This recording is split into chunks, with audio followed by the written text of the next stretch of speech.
Welcome everyone to our electronic Regional Council meeting on June 22nd, 2022. Due to the COVID-19 pandemic, Regional Council is participating using physical distancing. I am in the council chambers with Councillor Jowett and other staff members.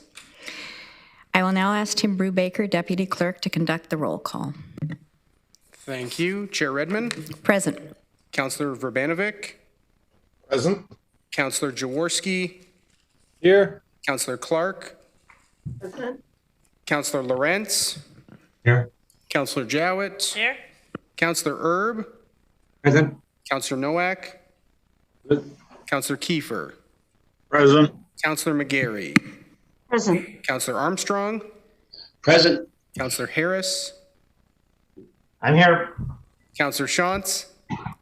Present. We have regrets from Councillor Strickland, Councillor Foxton, Present. and Councillor Galloway.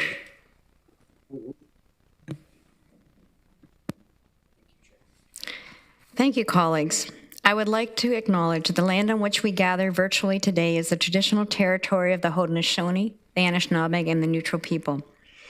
We acknowledge the enduring presence of the Indigenous people with whom we share this land today, their achievements and their contributions to our community.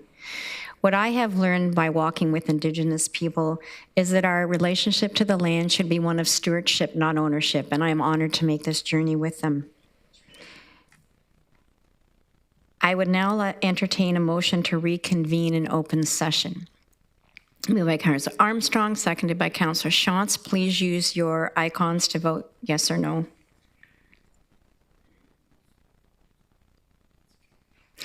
And as we resume in open session, I would like to apologize to all of the public that we went a little over time. Are there any declarations of pecuniary interest under the Municipal Conflict of Interest Act? Seeing none, our first presentation is a COVID-19 update, and Dr. Julie, Emily, and David. The regional vaccine dashboard is showing that 89.3% of those 5 years of age and older are immunized with at least one dose, and 86.4% of those are fully immunized. We continue to offer first, second, and third doses at all our sites and mobile clinics, and have also provided 44,000 fourth doses to those who are eligible. Earlier in June, we closed the Boardwalk Mass Immunization Clinic. We continue to offer smaller fixed site clinics and daily mobile clinics to meet clients where they are and to remove barriers to accessing the vaccine. In July, we are planning regular fixed site clinics at Waterloo Public Library on Fridays, Sundays at 99 Regina Street South, and in Cambridge, we'll be offering regular fixed site clinics at 30 Christopher Drive on Saturdays and Wednesdays at 99 Beechwood Road. We continue to serve our local municipalities and communities with other mobile clinics, including the GRT COVID bus. I would like to also introduce my colleague, Jessie Johal, our Director of COVID Response. This Wednesday's council will be my last as the lead of the COVID-19 vaccine response. As we wind down our COVID-19 efforts, we are consolidating all the COVID-19 response areas, including case management, contact tracing, outbreak management, and vaccine into one portfolio. Jessie has led our case management, contact tracing, and outbreak response since March of 2020 and is well versed in the COVID-19 vaccine response. Going forward, Jessie will be providing council updates on the ongoing COVID vaccine response and plans. Thank you very much, Madam Chair. So, David, you sort of stole my thunder. I should have said this at the beginning. David has absolutely been a stalwart in making sure that our vaccine rollout has been smooth from the very beginning, but he's returning as Director of Infectious Diseases and a Chief Nursing Officer for the region. And David, you wore that hat and many others. We look forward to working with Jessie, but many thanks for all the heavy lifting you've done in the early mornings and the late nights and the sleepless nights when you worried about the logistics. So thank you for everything that you've done. Councillor Galloway. I wanted to add my thanks to David as well for the great job that he's done over these last protracted period of time, and the great job generally that public health has done. But the question I have, Madam Chair, is there seems to be a lot of news on the vaccinations possibly being approved for 5 and unders, or under 5s, I guess. And I'm just wondering if there's any update on what might be anticipated in regards to that age group, which up to this point in time hasn't been vaccinated. Who would like to take that, Dr. Emily or David? Who wants to? I can. Oh, I will answer that. Thank you. Through you, Madam Chair, and thank you for the question, Councillor Galloway. We don't have confirmation yet on when the federal government will approve the vaccine. What we expect is to follow the normal process where the vaccine is approved, and then our National Advisory Committee on Immunization makes recommendations for use, and then the provincial government will make eligibility criteria available to public health units. We expect that those steps, once they do occur, will happen rather quickly, and then we hope to be able to vaccine as soon as possible once it is approved in Canada. We do have plans locally to step up our smaller fixed site clinics. The massive clinics are not necessarily the best suited for 0 to 5-year-olds. It can be very loud and intimidating for people. It kind of ramps up anxiety when you get into crying and things like that. Our smaller fixed sites have more kind of single patient rooms, smaller environments where they can get more care one-to-one between the nurse and the client and the parent. So we feel those will be better sites, and we are planning to surge those sites as soon as the approvals are made and start communicating out to clients and our community how they can access the vaccine for their children. Councillor Galloway, any further questions? No, that's it. Thank you. Thank you very much. Councillor Foxton, please go ahead. Thank you, and through the chair, David, I also wanted to reiterate our thanks in North Dumfries and for all that you do. You know, people like yourself, it's something, your heart is born for this, and you give all you have to it, and we're very proud of you, honored to know you, and even though you're switching from vaccine to infectious diseases and whatever else, it's an honor to have someone like you working for the region. Thank you. Councillor Brbanovich. Thank you very much. And David, I too want to thank you and in fact, the entire team who over the last, 2.5 years, I guess, in terms of COVID and a year and a half in terms of the vaccine have been dealing with this. I do have two quick questions. One, do we have any updates in terms of, because I often hear from folks under 60. I also happen to fall into that age bracket. Just wondering if we have any sense or updates about what's happening with booster shots for that age group and or future boosters in the coming months for even older groups beyond the 4 that they've been eligible for thus far. Dr. Emily? Yeah, I would say right now there is no plan for that. The Ontario committees and NACI are constantly reviewing the information to determine what other groups might be eligible, but at this point we are not aware of any plans for that to expand eligibility. Is that because did I not hear that in Quebec, in fact, they've gone to younger groups, and in fact, at one point people were going to Quebec and then Quebec cut them off? Are different provinces handling the boosters in different ways? Each province does have the potential to do that. If you look at the NACI recommendations initially, they focused on the over 80 and over 75, and Ontario chose to go lower to the 60 and above. So that's just something constantly under discussion. We do expect some announcements over the summer in terms of what will be the plan for the fall, but we don't have any firm information to share. David, is there anything else you would add? No, I have the exact same information. We haven't got any firm timelines on fall boosters or any other boosters except potentially 0 to 5s in the summer. Okay, the last question I have, thank you for that, is with respect to not vaccine, but sort of some increases in cases that we're seeing in some parts. So I know in the UK, I believe, they've seen a fair bit of increase, both in the number of incidents, number of people hospitalized, number of people of deaths with, I think they were saying BA4 and like the last two variants, BA4 and 5.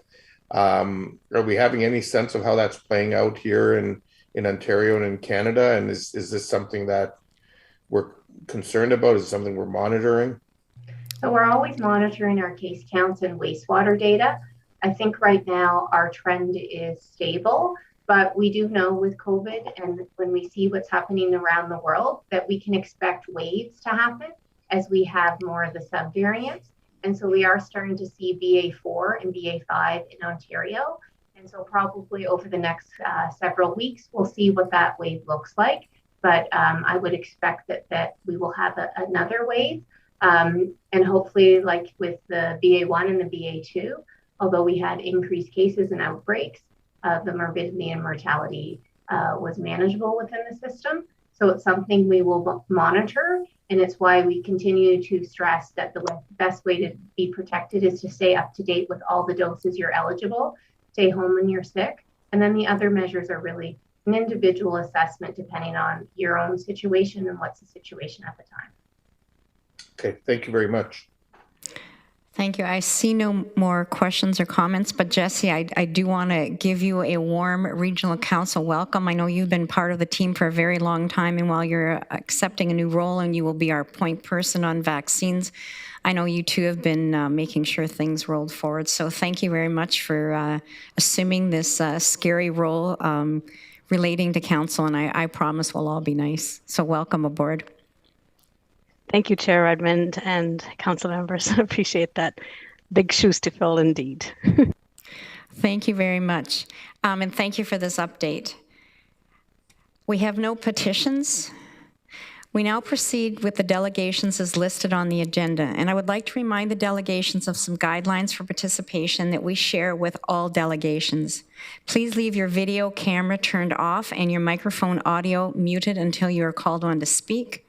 The delegations registered before the deadline will receive 5 minutes. We received one registration after the deadline, and they will be allotted 3 minutes to speak. We also ask that you leave the meeting once your issue has been addressed. You're then welcome to watch the remainder of the meeting being webcast live via YouTube. If you conduct yourself in any of the following manners, it will result in an immediate removal of the meeting from the meeting. Interrupting councillors, staff, or other delegations. Derogatory statements about councillors, staff, or others. Turning your camera on at inappropriate times. And hate speech or defamatory comments. One last reminder for delegations, please do not take offense if following your presentation there are no questions from council. This is council's time to really listen and reflect upon the opinions and ideas shared with us from our community members. So we've had a few changes, sort of late breaking, colleagues, but Sara Casselman, Sexual Assault Support Center, Waterloo Region, is the first delegation up. And Sara, welcome. You have 5 minutes.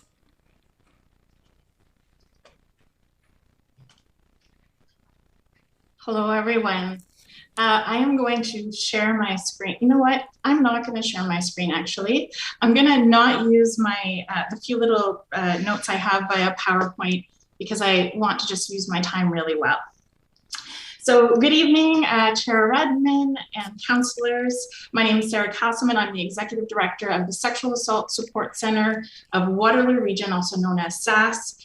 Since 1989, SASC has been supporting survivors of sexual violence and working to prevent gender violence through education, systemic advocacy, and collaboration.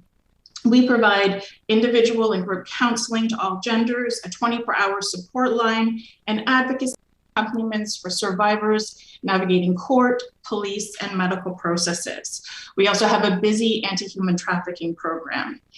As a sexual assault support center, we wrap survivors in our community's care. We walk beside them on their journey, and our support is free and it doesn't come with time limits. I'm here for 2 reasons tonight. The first, I'd like to ask council to endorse a resolution calling upon the province of Ontario to provide increased and sustainable funding for community-based sexual assault support centers. And 2, I'd like to request one-time funding of $50,000 to help address the backlog of more than 200 survivors of sexual violence on our waiting list for individual counseling. Included in your packages is both a backgrounder explaining the history of critical underfunding for community-based sexual assault centers, as well as suggested wording for a resolution encouraging the provincial government to make funding our sector a priority. Before the pandemic, survivors were already reaching out to us in record numbers. In the post-Me Too era, the demand for our services was at an all-time high, and folks would remember me talking about this. In response at that time, in 2018, the previous Ontario government announced an approximate 30% increase to the sexual violence sector in Ontario. Despite this firm commitment, we'd already laid out our budgets and posted for new positions. Under the current provincial government, the funding increase never became a reality. Then the pandemic hit, and the research told us that gender-based violence would increase in communities across Canada and globally, and that's exactly what's come to pass. The pandemic's also had a significant impact on people's mental health and wellness. For survivors who've experienced trauma, this impact is magnified, and many survivors have been pushed to the brink during this period and have reached out to us in crisis. The combination of these realities, the post-Me Too era, the increase in mental health needs, and the increase in gender-based violence has meant the demand for our services is up dramatically across all our programs. Most notably, requests for counseling have risen 58% over the last 2 years. Many of those out are from disenfranchised and vulnerable communities. The vast majority are women and girls. Half are young survivors between 16 to 25. Many are Black, Indigenous, and racialized. Many are 2S LGBTQ+ survivors. Many are struggling with precarious or no housing, which I know is on the hearts and minds of our community tonight.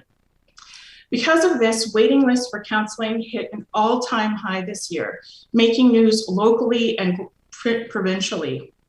Despite the demand for counseling doubling and tripling over the last 6 to 7 years, and inflation costs rising, there have been no increase to core funding for community-based sexual assault centers.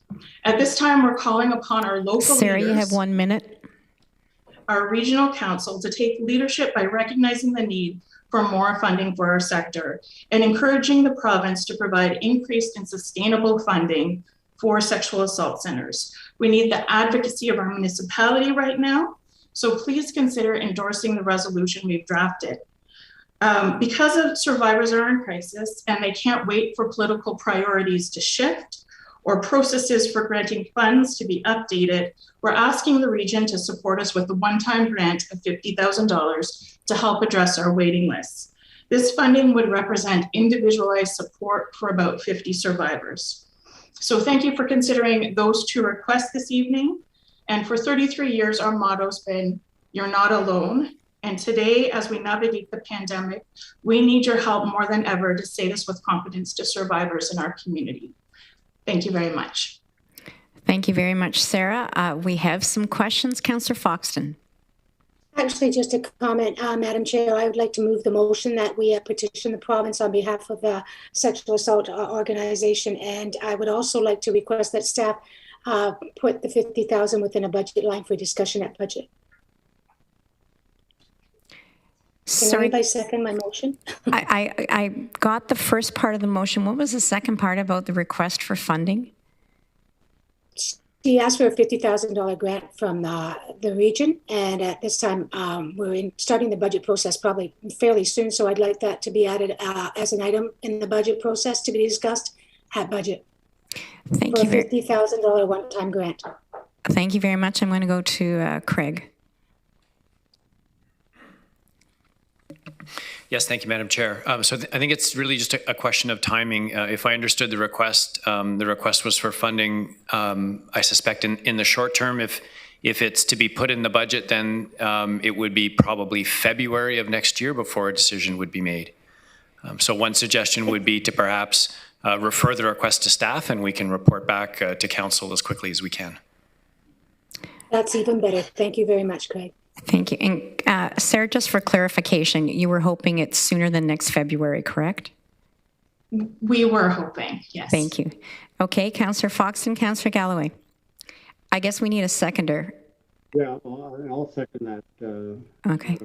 Madam Chair, I think the request for the advocacy is really a slam dunk and an obvious one, and unfortunately one that's become necessary because of maybe the intransigence of the government. But on the other matter, Sarah, to what extent can you identify, I know you referred to it in your comments, but to what extent can you identify the backlog and the waiting list for the counseling that you're asking for the grant to the pandemic?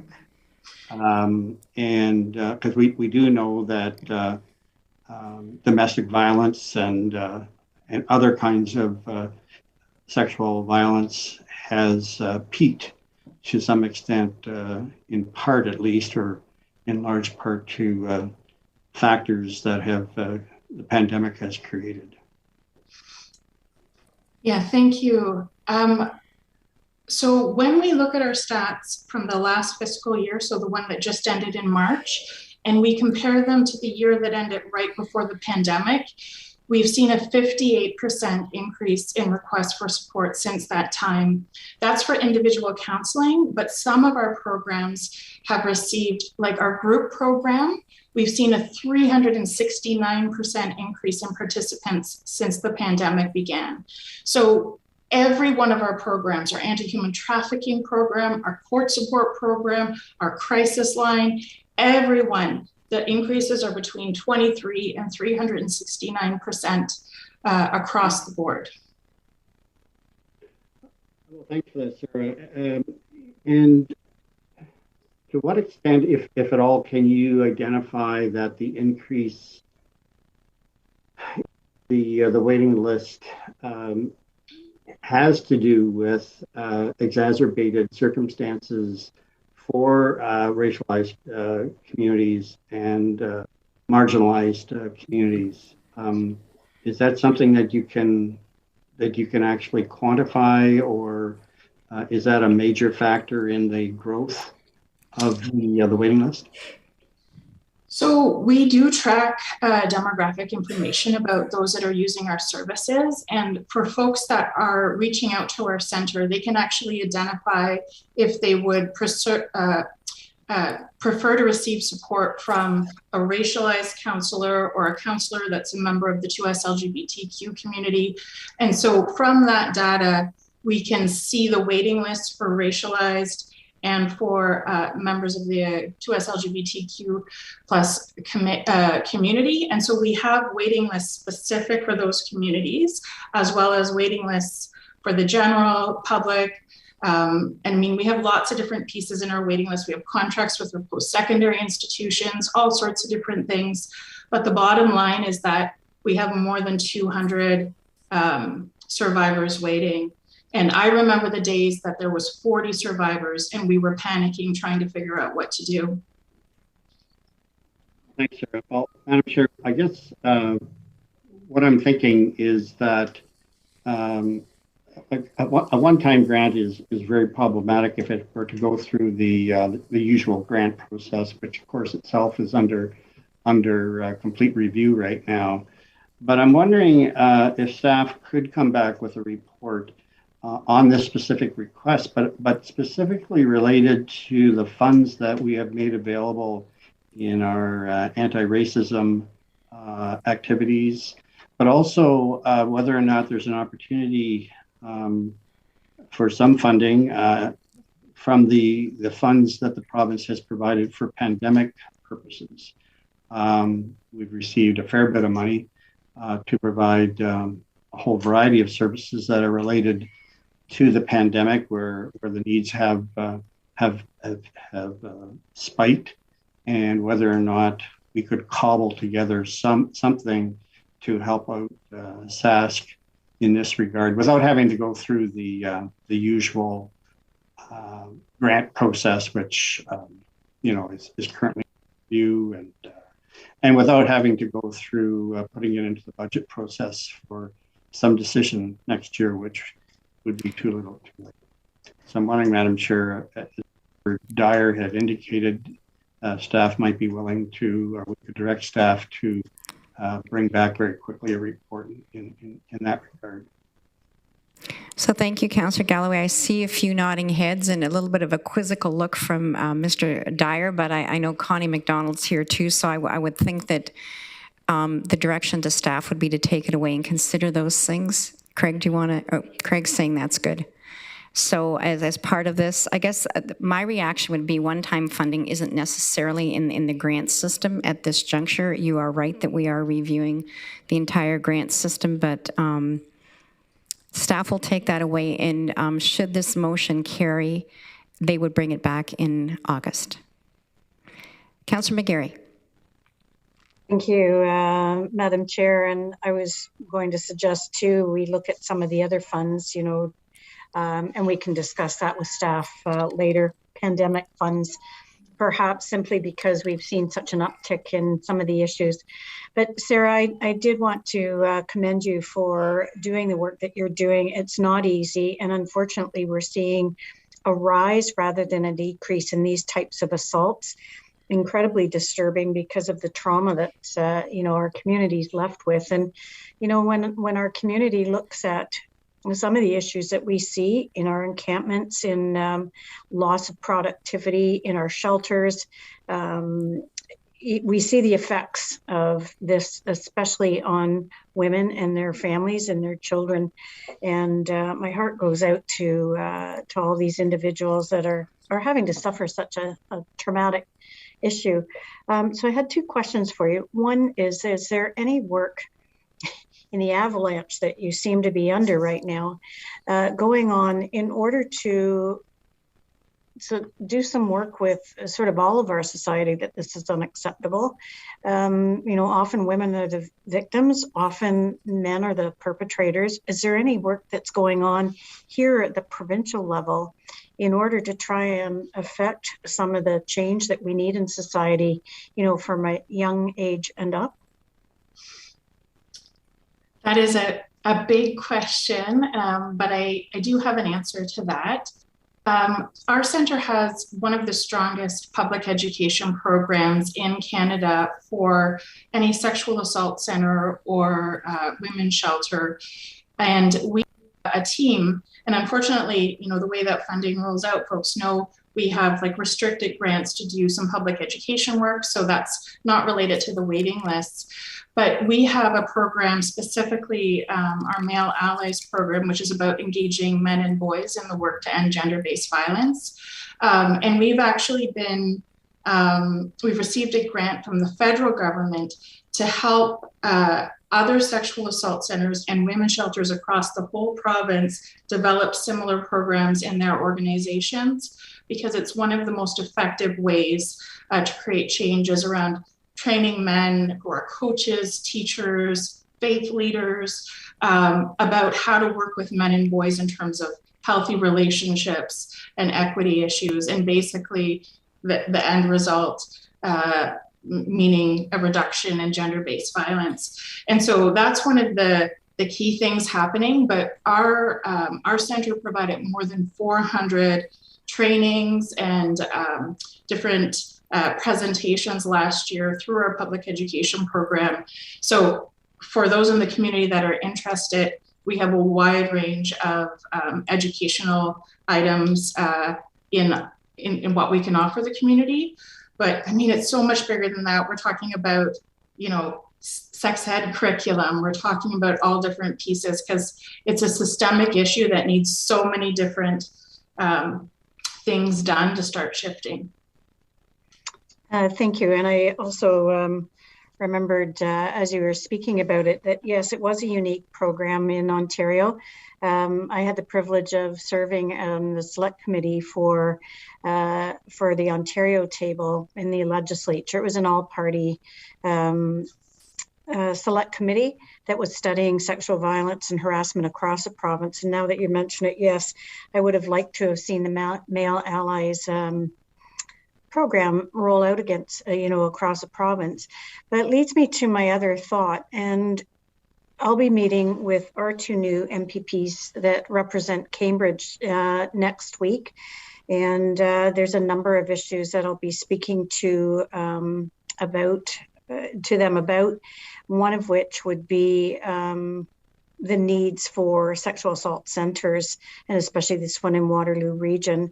Can you give me any advice of what I can ask the province for? And I guess the second opportunity we'll have as heads of council and as councillors in our area municipalities and the region is to speak to ministers at the upcoming AMO conference, the Association of the Municipalities of Ontario. So can you give me any advice as to what I can tell them as to how to try and fix the need that you have?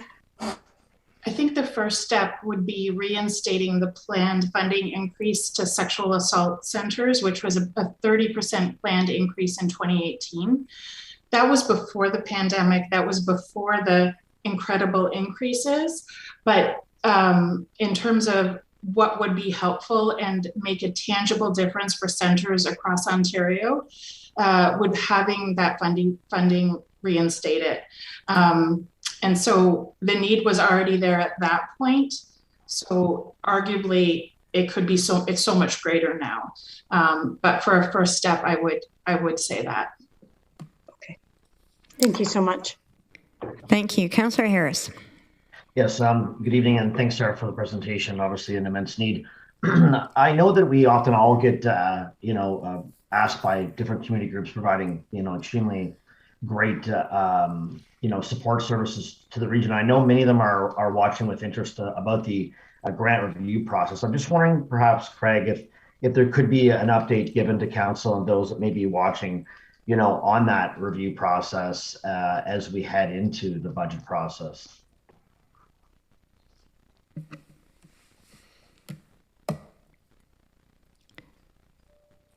Sara?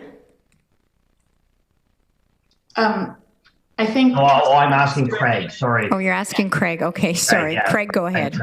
No, just somebody from finance to just give folks an update on that grant review. I know that I'm directing some to the process, but I'm just wondering if Craig and his team could provide an update as to kind of where we're at with that going forward. So I'm respectfully going to ask Councillor Harris. I guess we can let this should be questions of the delegation. I know that's one of staff, so can we save that one after we deal with this, and then we'll go back to Craig and he can craft a really brilliant answer? Of the motion, I was somewhat asking, but that's fine, no problem. Okay. So colleagues, I don't see any speakers, and Councillor Harris, I will come back to you and Craig for an update on the grants review.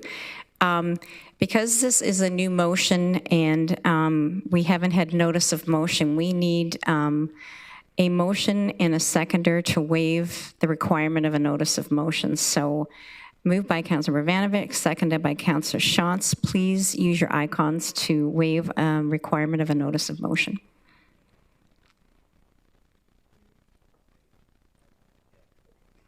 That's carried. Thank you, colleagues. The motion has been moved by Councillor Foxton and seconded by Councillor Galloway, and I believe, do we have something to put up so we know what we're voting on?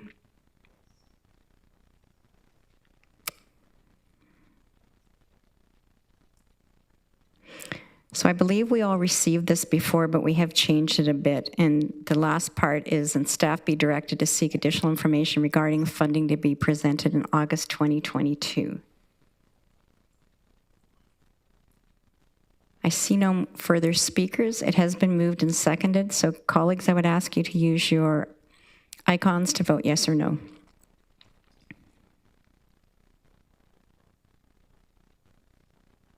And sorry, Sarah, you don't get to vote. That is carried.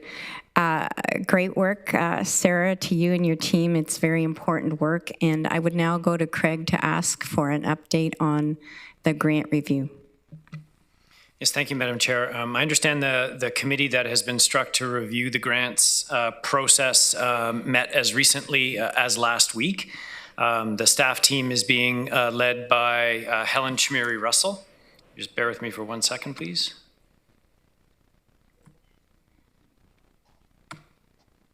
I chronically forget to turn my video on. That work is continuing with, I believe, a further meeting scheduled over the summer. And if I recall correctly, a staff report to provide an update, I believe, at the August committee cycle. And just a suggestion that I might make would be to I can check in with Helen and perhaps ask her to send a quick email around to council to provide a more detailed update on where things are at and what the next steps are. Thank you for that. And I would just point out that it is very ably chaired by Councillor Clark, and we recognize that it's a big job, but we're determined to bring a report back in August. So thank you, Craig, and I apologize. I'm getting coaching here on how we go forward, and I apologize to Sara for asking her a question that Councillor Harris was actually asking of Craig. The next delegation is Kristen Thompson, lawyer, Waterloo Regional Community Legal Services, and this is regarding the encampment. And welcome, Kristen. You have 5 minutes. Thank you. So again, my name is Kristen Thompson. I'm a lawyer with Waterloo Region Community Legal Services. We provide legal assistance to low-income community members in Waterloo Region. Two of our main areas of practice include housing law and income maintenance. My legal expertise is in preventing tenant homelessness. I assist tenants facing eviction by providing representation at the Landlord and Tenant Board.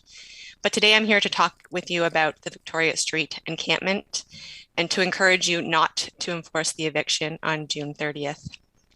After a bulldozingly rocky start, the region of Waterloo has become a provincial leader in how to assist those living in encampments. In particular, other housing advocates and municipalities look to the region's newly drafted policy on encampments on region-owned public lands for guidance. As a reminder, this policy states the region's priorities is to assist individuals to access safer, sustainable, and healthier alternatives, not enforcement. Enforcement will only occur after all reasonable support efforts have been attempted without success and with reasonable advance notice of the requirements to vacate the public space. As well, you have ensured that Victorian Street encampment meets the basic needs of residents by providing access to washrooms and drinking waters through St. John's Kitchen. This is consistent with a human rights approach to homelessness and encampments. However, I now implore you to continue to take a human rights approach to encampments by not enforcing the eviction of tenants living at the encampment on Victoria Street. A human rights approach to homelessness would include prohibiting forced evictions of homeless encampments.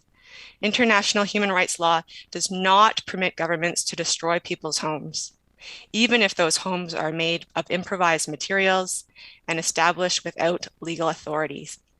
Government may not remove residents from encampments without meaningfully engaging with them and identifying alternative places to live that are acceptable to them. In regards to alternative places to live, please recognize that being offered a shelter bed is not an acceptable alternative to many. I understand that a new emergency overnight shelter is set to open in Kitchener this Friday, and it will be open to all people of all genders, couples, and pets. I congratulate the region on making this shelter more accessible to some, but remind you that between 9 a.m. and 7 p.m. throughout the day when the shelter is closed, these shelter residents do not have a place to call home. There are many other reasons why many avoid shelters, including shelters rules, theft, and other safety concerns. A human rights approach to homelessness encampments would also include exploring all viable alternatives to eviction. For example, is the eviction needed now? Can the eviction be delayed until suitable living arrangements can be made for all residents?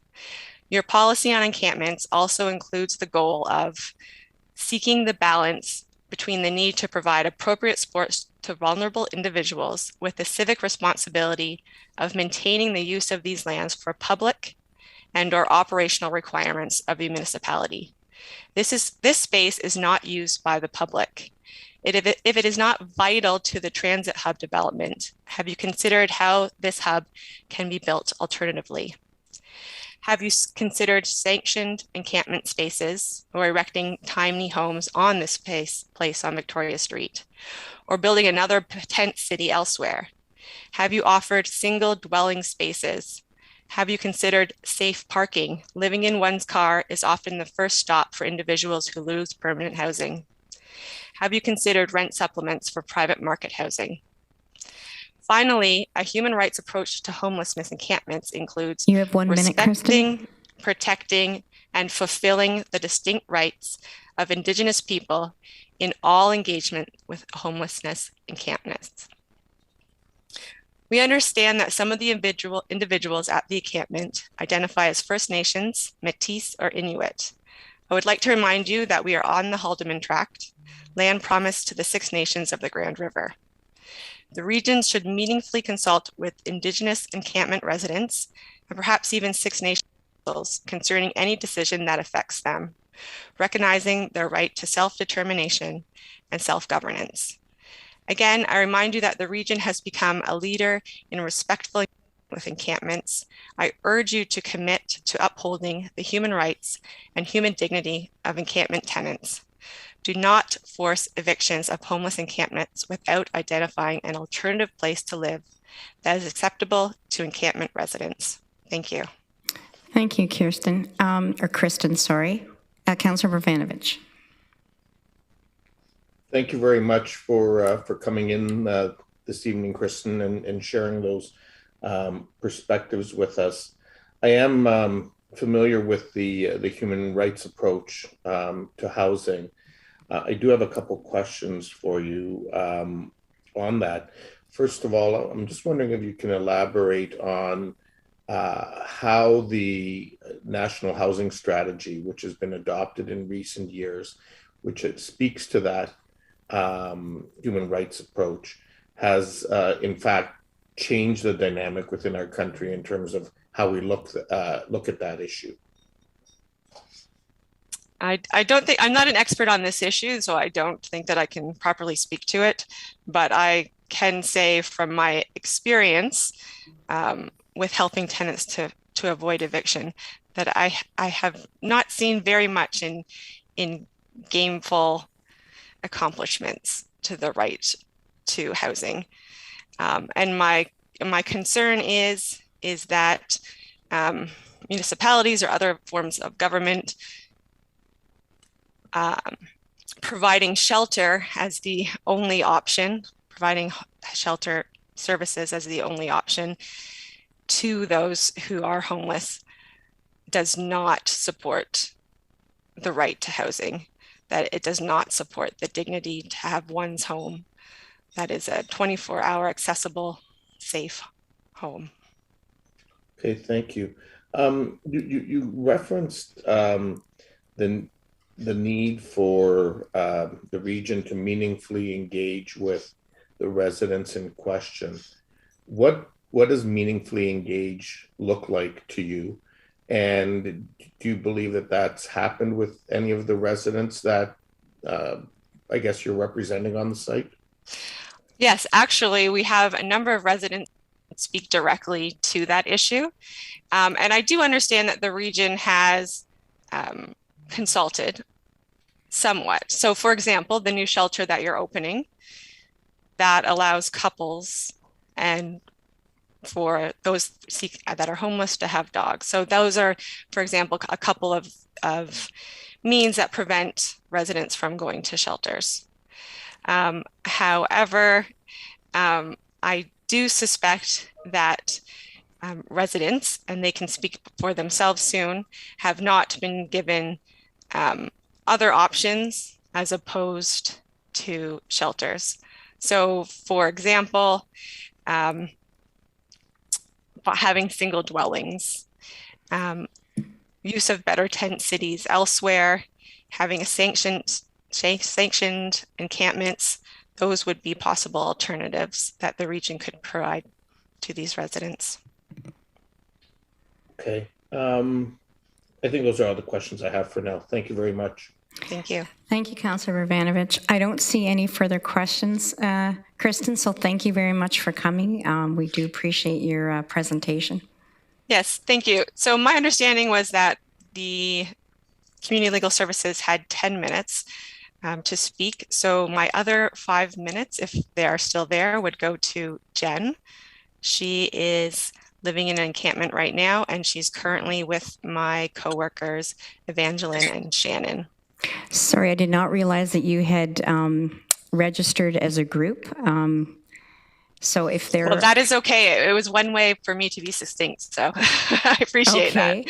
So another 5 minutes, and who is this delegation? So this is going to Jenn. She is a resident of the encampment, and she is with my coworker, Evangeline. Welcome, Jenn and Evangeline. You have 5 minutes. Hi, I'm Jenn, as they said. I've been at the encampment. We were the first tent, actually. We set up shop December 21st, so the first day of winter. We lived through a Canadian winter in a tent somehow, through the help of community organizations and St. John's Kitchen. All the support in the region made it possible for us to survive the winter. I don't doubt that we wouldn't have without the support that we have.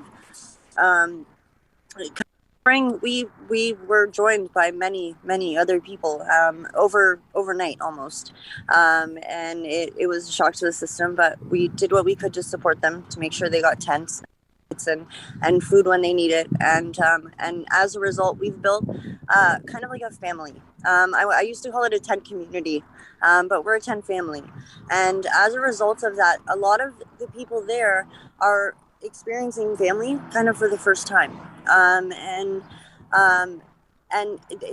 it's a scary thought to think that should we be moved or forced through the eviction to leave the premises, that we're going to separate some of us, and some of us may end up alone. And for those of us that spend our entire lives walking out the door, not having somebody that we could say that they were worried that they would have noticed if we didn't come home at the end of the day. For those of us that have now found that in this family, to now have to give that up and walk out the door once again, knowing that maybe there's nobody that's going to notice for a couple of days or a couple of, weeks, maybe even, it's important to them. It's important to us, our health, that we maintain that support as well, right? So it's not just the neighboring support, but the support of each other, that a lot of us rely on, that I fear that may be lost through the eviction. Also, like as Kristen was saying, there are a lot of resources in the area. I know there's counseling, and there's housing support. There's also meal support. I mean, this kind of thing, say we do end up staying together, but we end up out in the bushes somewhere. Something happens, somebody gets hurt. We had a friend cut off his thumb the other day. Oh my gosh. So we're all rallying to get him to the hospital as quickly as possible. And he did. He got his thumb fixed. But say we were in the bushes somewhere. None of us have phones, right? We can afford a place to live. We're not out paying for phones, obviously. So, how do we get in contact with somebody to come and help if somebody's in danger or in jeopardy? So maintaining a close proximity to these support services while during the day is fantastic. At night, it's detrimental to a lot of us to stay safe and healthy.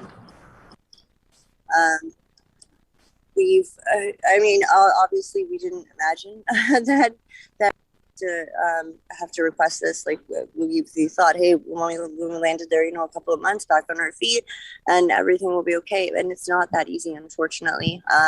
Housing is just that easy to obtain. For myself, I was on audit for my OW. I know I didn't have an income for the last 5-6 months. I lived off $85 a month. So if not for my partner in the community organizations that kept me alive, I probably wouldn't be here to have this conversation with you today. Now we have just got that sorted out. So thankfully we're on the mend here. And hopefully that leads to eventually finding housing. But until I got that worked out, how do you find some place to rent to live in for $85 a month, right? You don't. Yes, there are shelters available, but what I can afford on $85 a month to have somebody seal it for me, how much of a blow is that to me? And rather than a benefit to me to be in a shelter system, right? And I experienced a lot of that in the shelter. It caused a lot of neurological issues, anxiety, panic, and I lost everything. I walked away from there with the clothes on my back, and it was the best decision I ever made. Was deciding to go and live in a tent rather than a shelter. I was at a point where I had lost so much weight, it was unsafe for me to not be in a hospital. I was 97 pounds. And since I've moved into the tent, I've actually put on weight. So working and chopping firewood and collecting trees, carrying them down the street, I've actually managed to put on 40 pounds through this encampment and the family we've created. And the support that I have now with the soup kitchen and the region and my new family. So hopefully I'm not the only one benefiting from Evangeline, this. we're out of time. If you want to make a couple more comments, that's great. Sorry. Okay, just say. Thank you very much for your time. I do appreciate it, and I would ask that you please reconsider for all of our benefits. It's 57 lives you could change today. So, Evangeline, can you stay on? You've got a couple of questions. Councillor Clark, go ahead. Thanks, Chair. Jenn, thanks for coming and speaking to us. Very, very helpful, and I know that takes a lot of courage to do that. Just your sort of general opinion on numbers. You've been where you are since it was just you. You've seen it grow. You've made it work, but you did say it was a bit of a shock at first. I know that a Better Tent City has decided to cap their numbers at 45, saying above 45, it just starts to feel like too much. I'm wondering, based on your experience, what's a sweet spot number for people to feel like they have enough community around them to feel safe and things not feeling out of control?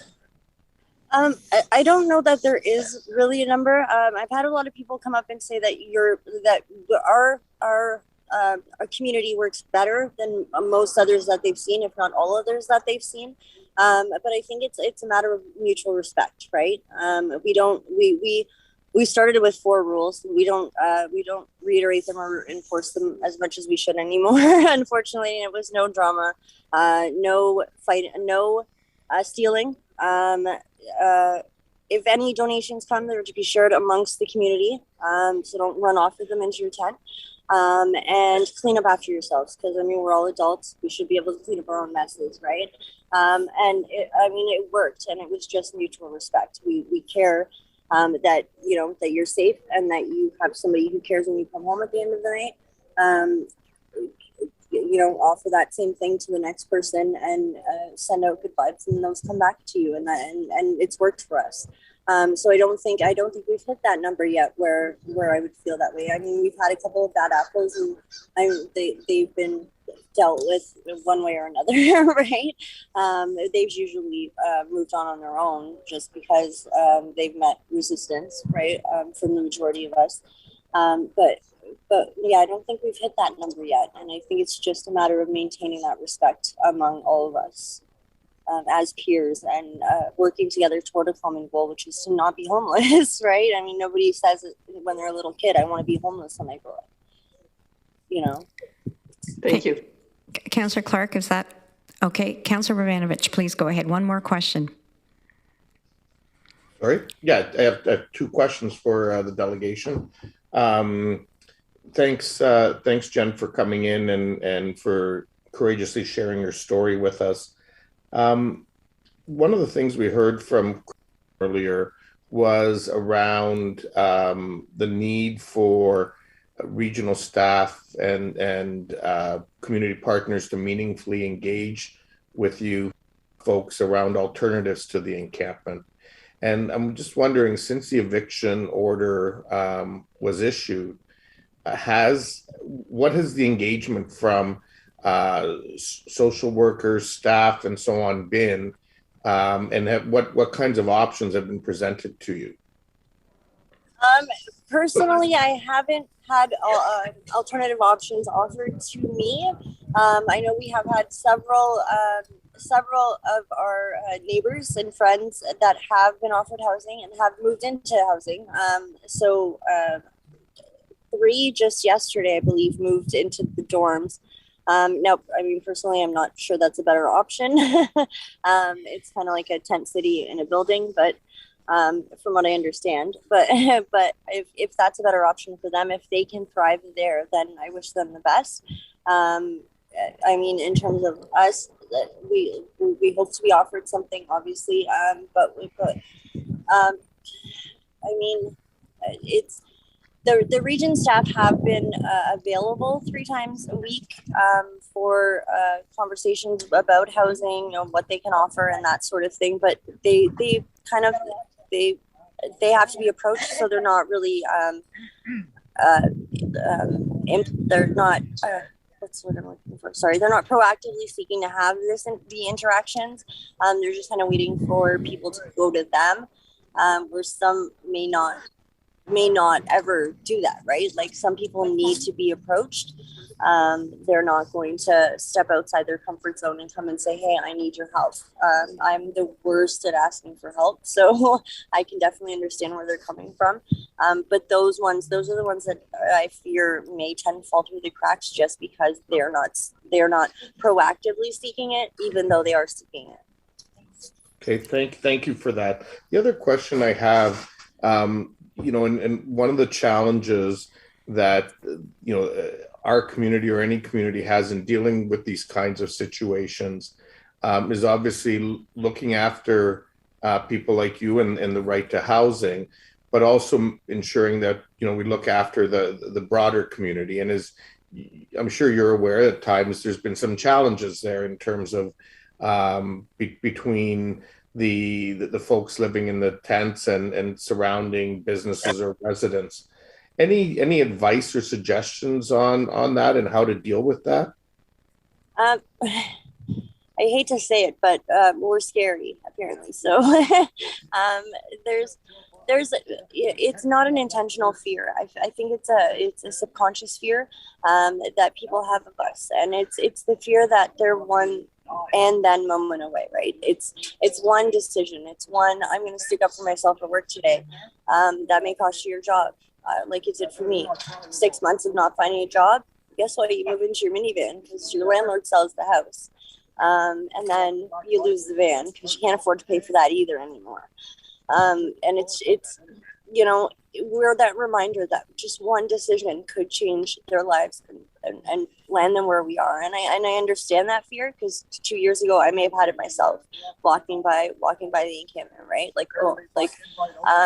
But I'm not any scarier now under a tent than I was under the roof of a house. It's more reassuring, maintaining that no matter where you live, you're still valued as a member of the community, and I think that the fear is that once you do become homeless, you don't matter anymore, right? So nobody wants to be us. Thank you so very, very much for coming in this evening. So Jenn and Evangeline, there are a few more questions if you don't mind staying on the phone. Sure. Councillor Jowett, go ahead. Thanks. And it's Jenn, right? It is, yes. Okay, Jenn, thank you so much for coming in. It's really a big benefit for us to hear someone actually speak with their own words. And I'm kind of on the same vein as Councillor Verbanovic here, and I'm just trying to get my head around. You're telling us that shelters don't feel safe for you. Have my understanding that to be the truth with some of what you've told us? Yeah. It takes a really strong person, and I maybe have some strength, but it's not in dealing with some of the shelter issues. Unfortunately, my strength is here. And you're telling me that, okay, and so we have concerns around encampments for safety of folks as well. So I'm trying to understand where does this safety thing fit, and how could we look at shelters and combined living and transitional places to live optimally? How could we improve what we're doing there? Well, sorry. Security. Well, no, we have security. We have our own security. We've see. I mean, we started off as mostly just women, which was really funny because I guess myself and Will both, we have daughters, right? So if my daughter was out there, how would I want somebody to treat her, and how would I want somebody to care for her? And and it became more, a lot of these women don't have fathers or mothers even, that are involved in their lives, so they don't have somebody keeping them safe, right? So to come over and pitch a tent next to ours, where, you know what I mean, it was like, okay, when you go out in the world, make good choices and make sure you come home and check in with us when you're back and let us know, and just having that, somebody cares that if my name ends up on a whiteboard somewhere, somebody's going to care about me. That feels safe, right? You're talking to somebody who doesn't sleep in hospitals because it feels unsafe to me that somebody can walk into my room at any time and I live in a tent. But I feel safe there because I know that my community that I've built has eyes, you know what I mean? And there's safety in numbers. 57 people have a lot more eyes than 1 or 2, right? So 1 or 2 people in the bush are in a bigger jeopardy, in more danger than somebody with, 57 people behind them. So in the shelter, because of the higher density, but is there anything we could do to accommodate or create the safer boundaries there? Shelter's kind of a dog eat dog, and it's through no fault of your own, really. It's just a matter of the opportunistic people will take advantage of the less opportunistic, or the more naive, the weaker, I guess, individuals. So you have it's very it's very how do I explain it? What's in it for me, right? Like, what can I get out of this? It's not even in terms of, it's not even women looking for housing necessarily. It's looking to capitalize on what you have, what they can steal, what they can squirrel away, and then make the next shelter, the next hotel, or whatever, and sell all your stuff. It's what they can get out of it, right? Unfortunately, I think opiates, the opiate crisis has a lot to do with it, just because people stop seeing people as people, and they're just opportunities. And we do unfortunately see a lot of it in the shelter system, as well, unfortunately, as the encampments. But in building a family, we tend to see less of it, I find, than we ever saw in the shelter. We genuinely care about each other, and it shows. Thanks for that, Jen. I really appreciate it. Thanks, Jen and Evangeline. Councillor Erb is next. Thanks, Jen, for coming and telling your story and making yourself vulnerable. And I just want to commend you. As I understand it, you've been able to probably get some benefits increased now, and which may lead you to finding some permanent housing. And that's the goal of all of us. And so congratulations on taking those small steps, and best wishes as you continue to try and improve your the housing for yourself. Thank you. Thank you, and I hope so as well, that it will lead to hopefully permanent housing, and hopefully all my neighbors will find permanent housing as well. That's the goal, right? Thank you so much. The next delegation is Michael Wosik, Kitchener, and it's on the encampment. Welcome, Michael. You have 5 minutes. Please go ahead. Good evening. Thank you for taking the time to hear our story. Thanks, Sister Jen. And I say Sister Jenn as part of the 10 encampment, and I've been there since April. We are, you don't hear but brother or sister, you hear more of a slang term. Well, we mean it. We mean it. Part of surviving. The difference between living a day, surviving a day, is having each other's back. I agree with Jenn that the security is rather impotent in their enforcement. I believe there's a fear on their end that if they approach, it's going to be an assault or something's going to happen. They're there for a job. They're there for security, and we're not unlike any others. To change your life, it could be a few bad decisions. It could be a dependency on substance. I'm 52. I woke up in a tent last year on Christmas morning. The next day, and this was in Cambridge. The next day was Boxing Day. I went into the hospital with pneumonia. Came out, and I've experienced the Bridges shelter environment, and through one of the worst chapters of my life was some of the most enlightening and personal bests of my 52 years. I did 12 resuscitations from overdose there and at Bridges. So my CPR training and my reaction to just a brother or a sister that has overdosed on fentanyl or on alcohol, that's a subcategory issue that is broader than I ever imagined. Yet here, the long picture is what we're looking at. Now, as Regional Waterloo can be a model. I see the difference between Uptown Waterloo and Kitchener, and that's three train stops away from where we are at Central Station to get to Uptown Waterloo. What we're not seeking a handout, we're seeking a hand up. Knowledge of resources is the biggest hurdle when I became homeless and was placed at Bridges, which could be a model for resources, for addiction counseling, for cognitive behavioral therapy counseling. And the long goal here in a short period of time is to get people housed. $390 a month is what I'm afforded for rent. I through Ontario Works. Now, $390 is nothing.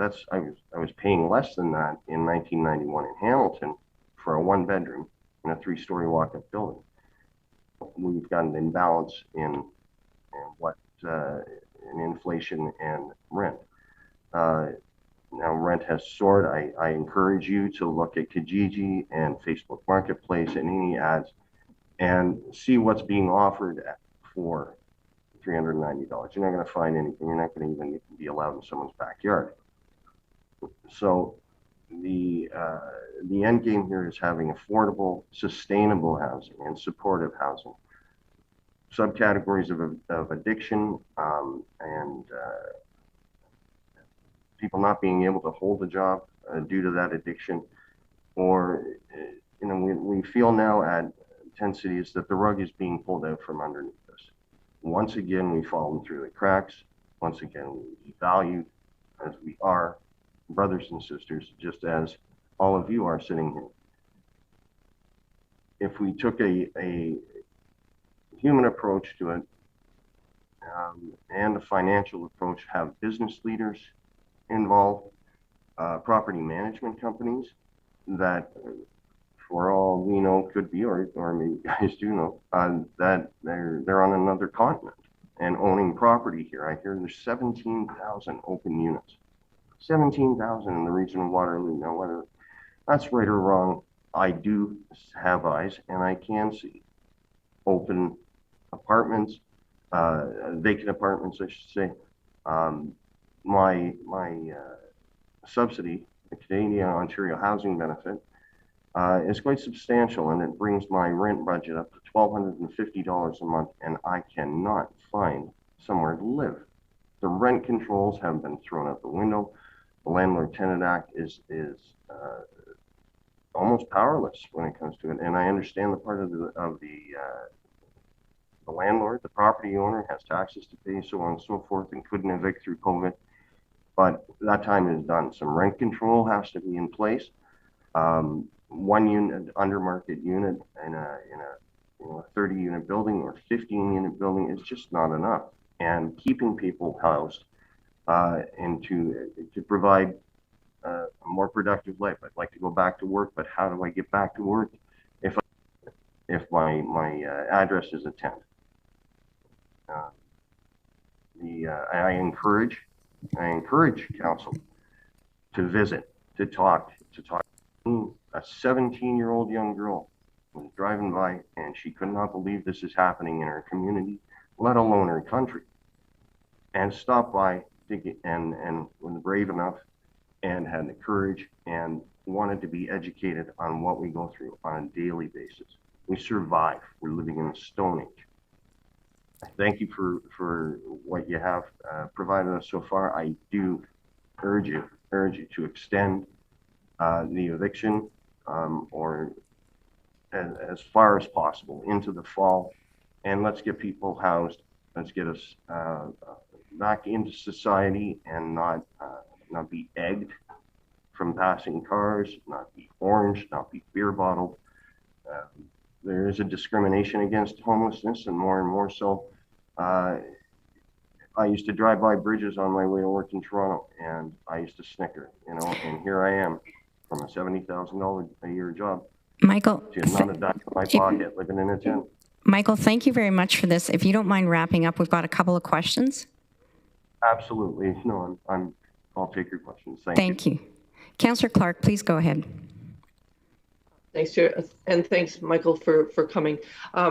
You talked about cost of housing, and I think everybody is very aware of that major barrier. Kristen mentioned rent supplements as being, just one tool that should be explored. Would that do it for you? And what sort of rent supplement? I don't want you to give away all your financial secrets, but what amount are we talking about on a per month basis to make it possible for you to find housing? Well, again, I receive through Ontario Works $390 a month, but I don't receive it because I don't have an address. So I'm living off of $320 per month. Canadian Ontario Housing Benefit, COB, was known as a bit of a calculation, a formula based on the $390 Ontario Works would give me if I had a permanent address. That comes out to $1,250 a month. They're willing to pay first and last, yet I'm unable to even get a second look at the home or even get an application considered due to being homeless and the stigma around that, the discrimination against being homeless. So that I can't come up with a number because I can't. We all know that the rent has ballooned, that home prices in the regional Waterloo are at record levels, and where's the table to be able to keep up with that? I'm not sure. I think that it's sustainable, acceptable housing. Why isn't there a rotation from tiny homes into a bachelor apartment or one bedroom or whatever the need may be, so that people can leave the street or leave the shelter community and have hope that yes, one day they will be able to have their little corner of the world to plan their life, to lock the door and know that your stuff is safe, to know that you're not going to walk into your washroom and you're going to see someone passed out from substance use. That's a larger question that I encourage municipal government, working with provincial and federal government, to have a strong look at how we can long-term house people. Yeah. Thank you. I've been around long enough to remember when we were rent supplements for about $250 a month, and that was actually enough. It was actually doing it, and we're many times that now. So, thank you. Thank you very much, Councillor Bravanovich. Please go ahead. Thanks so much, and thanks, Michael, for coming in tonight and sharing your lived experience with us. I wanted to ask a similar question that I'd asked Jenn, and it's a follow-up to comments that Kristen made around the importance of meaningfully engaging with all of you. And so I'm wondering if you can just talk about your experience around the level of engagement you've had with the social workers, the regional staff, and so on, since the eviction notice was shared with residents at the camp, and what kind of offers of housing or so on have been made to you, if any? Well, the level of communication has been on the regional level fairly good. I mean, I only found out about the new shelter coming opening Friday early this morning on my walk to church for a coffee.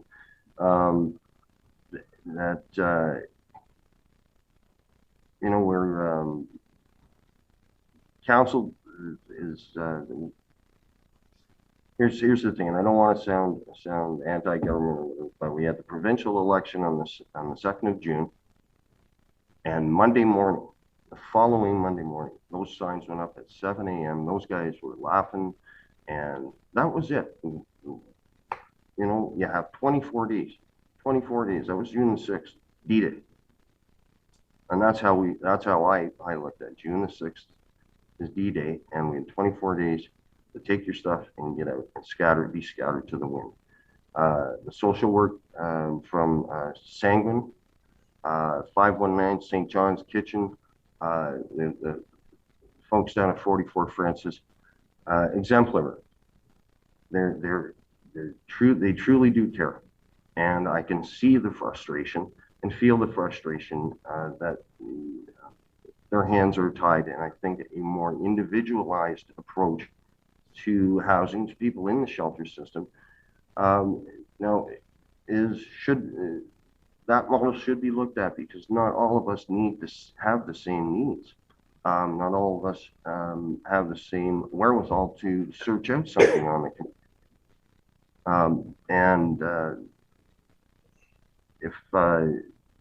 if you'd like to come down and please, have a look. It's not that scary. The shelter system you've got to carry your belongings all day. So therefore, what's the point of getting anything new? Clothes are heavy, and if you're only going to have 1 or 2 changes of clothes, well, it's summer now. So if I was in the shelter system, I'd have a hockey bag. It would have my winter coat in there, my winter boots, everything. So I'm 52. My heart and my head are 25, but my back is certainly 52. And that was through a winter, and I don't think another winter. And it was cold. The last 5 minutes between 6:55 p.m. and 7 p.m. when the doors opened at St. Andrew's Church were the longest 5 minutes of my life in February. And now I'm not complaining. It's too hot. I'm loving it.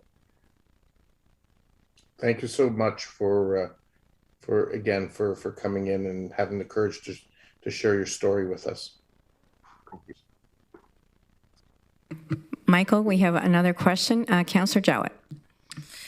Yeah, thanks, Michael. Appreciate your candor and appeasing us with these questions so we can really get our head around the complexities that are facing you guys. So I'm looking to staff now, if that's okay, Madam Chair. So, Michael, we're going to say thank you very much. And Helen, if you want to ask staff, that's great.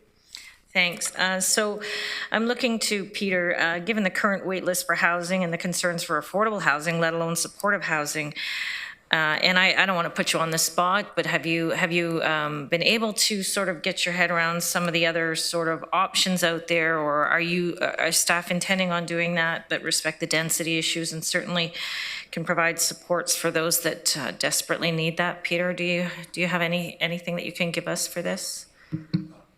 Councillor Jallow, can you just confirm that you're speaking about affordable housing builds, development of affordable housing, or of additional shelter space? So I know something more transitional, Peter, because I know that our region here has done more than a lot of the municipalities in this regard, and we've catapulted the 2,500, and we've engaged our development community, and we've done a lot of things to sort of come to as best a resolve we can. Certainly with the taxation, the regressive tax that we do have, I'll say it, and I'm just wondering if there are some ideas out there, or if you've got some intent on looking for transitional options. Madam Chair, through you, I'm going to ask Ryan Pettipier to jump in to give a bit more comprehensive of an answer. He'll have some of those numbers closer at hand. Ryan, if you're available, would you be able to do that? Welcome, Ryan. Thank you, and through you, Madam Chair. Yeah, we continue on our journey to develop additional affordable housing. Currently in development, we have in the neighborhood of 140 units of supportive housing that will be coming online this year. That alone is not going to meet the need or the demand that we are seeing in our community currently. Certainly open to exploring, accelerating even beyond what we are currently doing. That, of course, would come at direction of council and significant additional resources beyond what is already being put into the system. And I think I would just want that to be understood. Yeah, I understand that, and I appreciate it, Ryan. Hopefully didn't put you on the spot. We're just trying to find our way through a really complex issue. Thank you. Thank you, Councillor Jowett. Thank you, Ryan, and thank you, Peter. I'm going to suggest we do have one more delegation.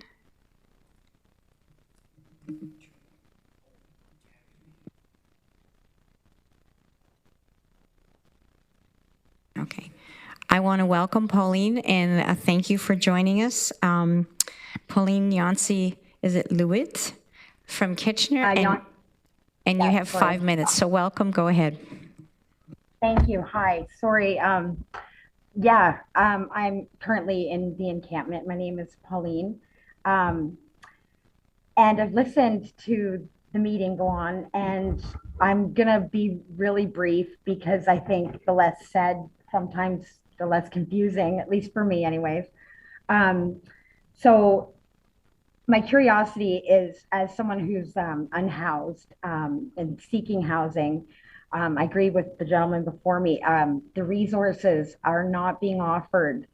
I know they're there. I know there's a lot of them, and it's like somebody starts the ball rolling, and then it's and I'm a reasonable person. It's hard to get to the finish line with whatever process is in place to get you from, for whatever reason you're in the encampment, everybody's reason is different, to reasonable housing for yourself or whatever, so you can get back on with your life or whatever it is, the reason you're homeless. I know for me, I would be back to work if I was housed, or at least, you know, a lot closer to that goal than how I'm, you know, getting through now being in the encampment. And my curiosity mostly is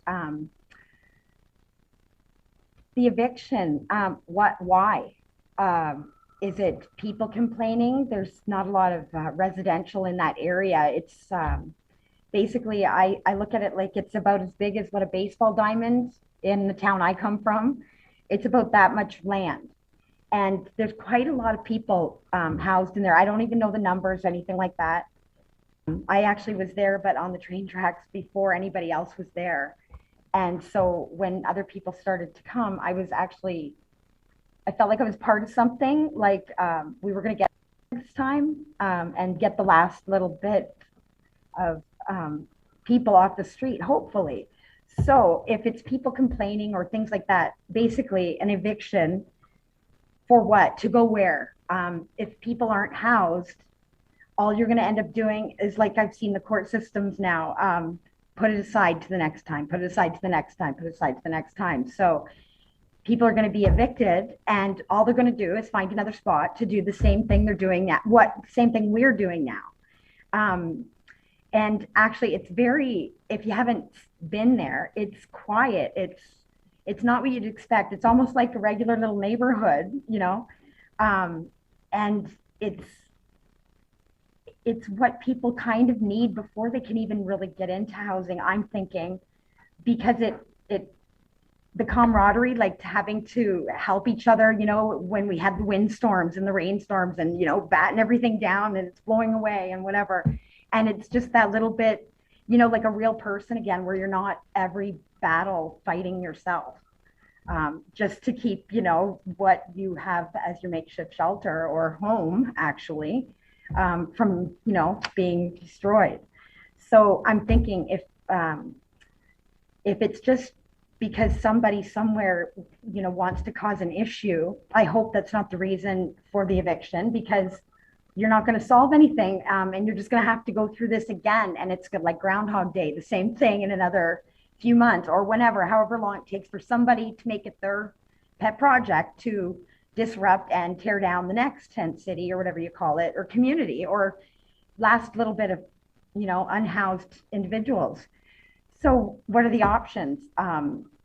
I'm simple, and I think that's okay, but I'm thinking to myself, wouldn't it be nice to actually see the last bit of housing? I know there's a lot of empty housing units. I don't know what the issue is, why more of those can't be offered to some of us.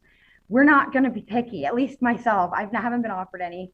I wouldn't be picky. If it needs work, I don't mind putting the work in. In fact, a co-op sort of situation, if you want something to not be destroyed, the best way to do that is to make people work a little bit, because they're not going to wreck what they're making nice. So if they've got to paint their apartment or help, I mean, everyone's got skills, and it'd be nice, and you'd feel like part of the community, our city, if some big suits might come down sometime and see what kind of skills are actually around in that little patch of land, because between all of us, you probably have some people, I know for a fact there's some people that could build a house from the top to the bottom all by themselves.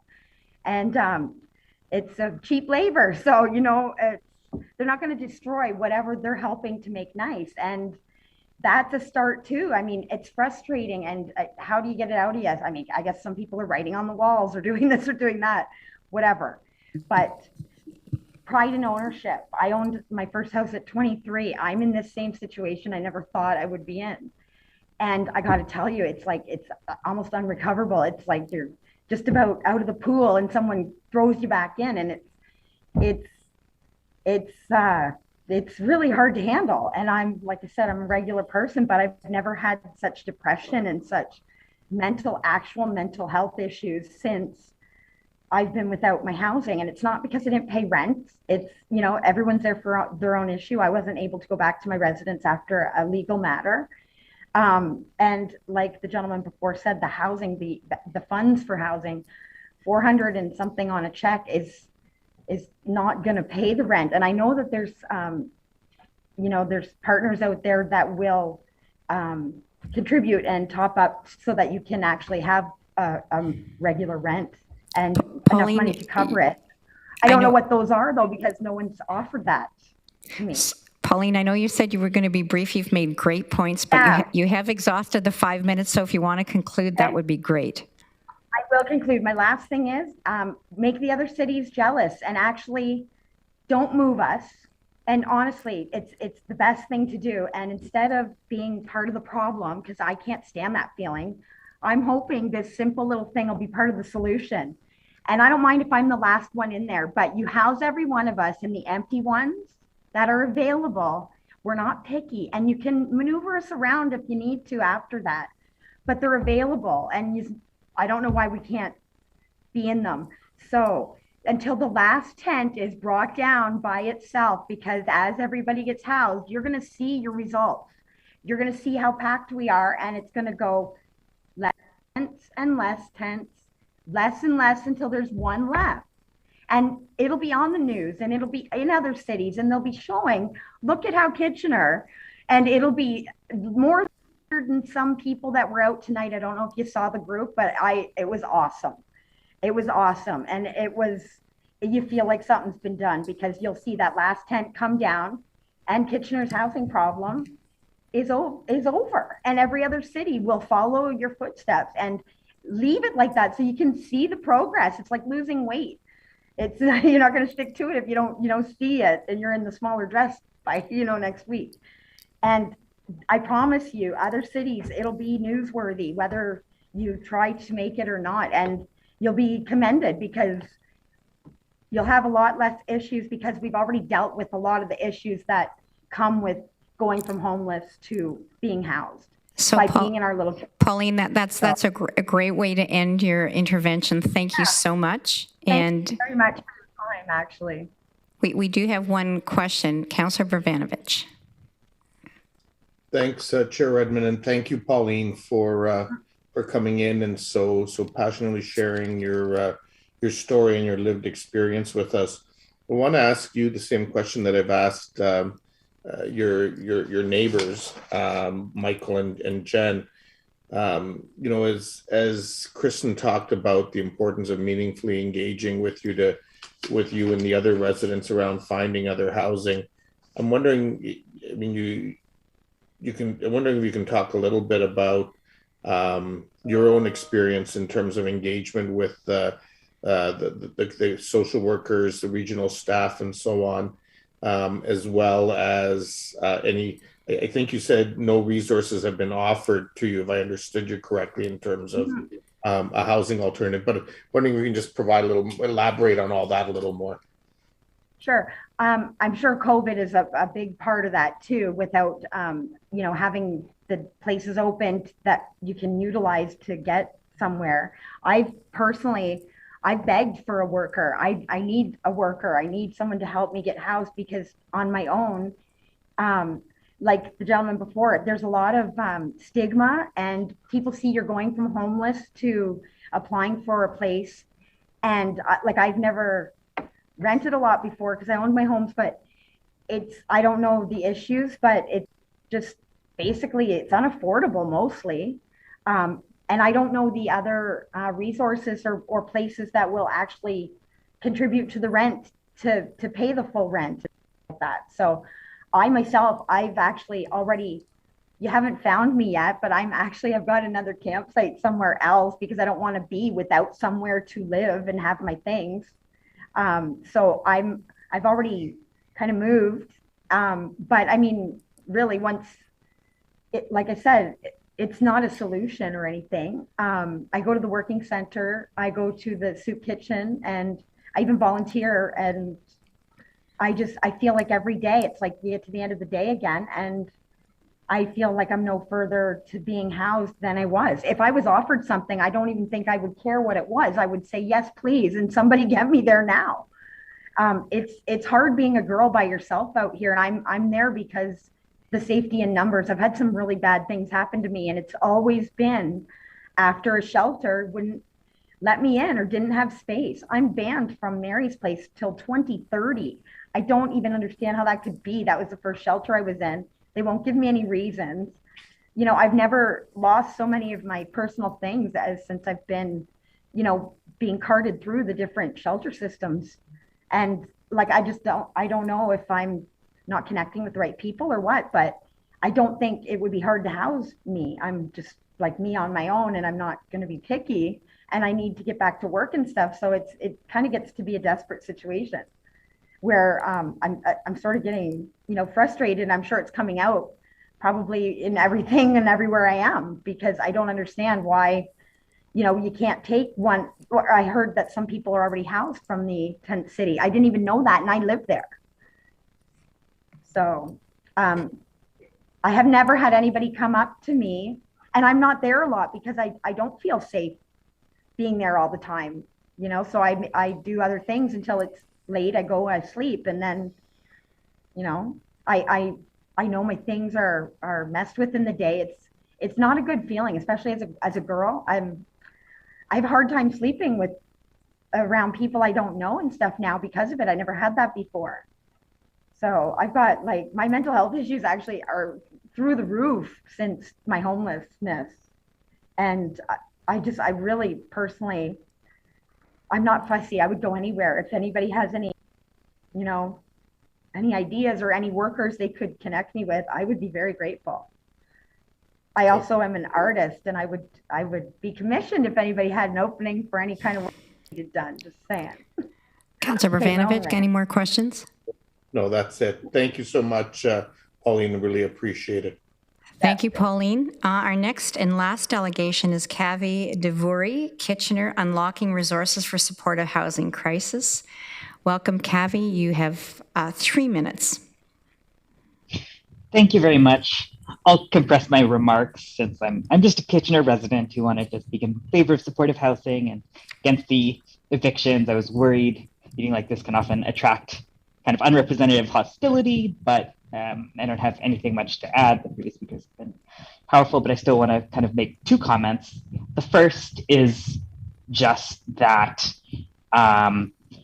walking to the library to do my work every day, I passed by the Encampment, and even before knowing that it was about the history and discussions, despite being saddened to be reminded of housing crisis, struggles, and social neglect, I'm always actually touched and happy every time I walk past it to see the art, the gardens, the people sitting around it talking, that it's the opposite of an eyesore, but instead a sign of people making community and finding support in very harsh circumstances, on harsh ground. And I think this struck me especially because having grown up in suburban California, a place with beautiful landscapes and culture, but where people often live in intense and mutually suspicious isolation, I was afraid to see the same kinds of fear-mongering against unhoused people potentially tear public life in this community apart. For example, once we turn our backs on our most vulnerable community members, it can be a short way to giving up all the kinds of things that make a community like Kitchener in Ontario and Canada special. The town I left tore out benches at all the bus stops to keep homeless people from napping at them, and as a result made it so no one, young or old, able or disabled, had a place to sit. I think instead I see the community here kind of rallying around to try to resolve the hard issues and hold on to the traditions of communal care that make this space special.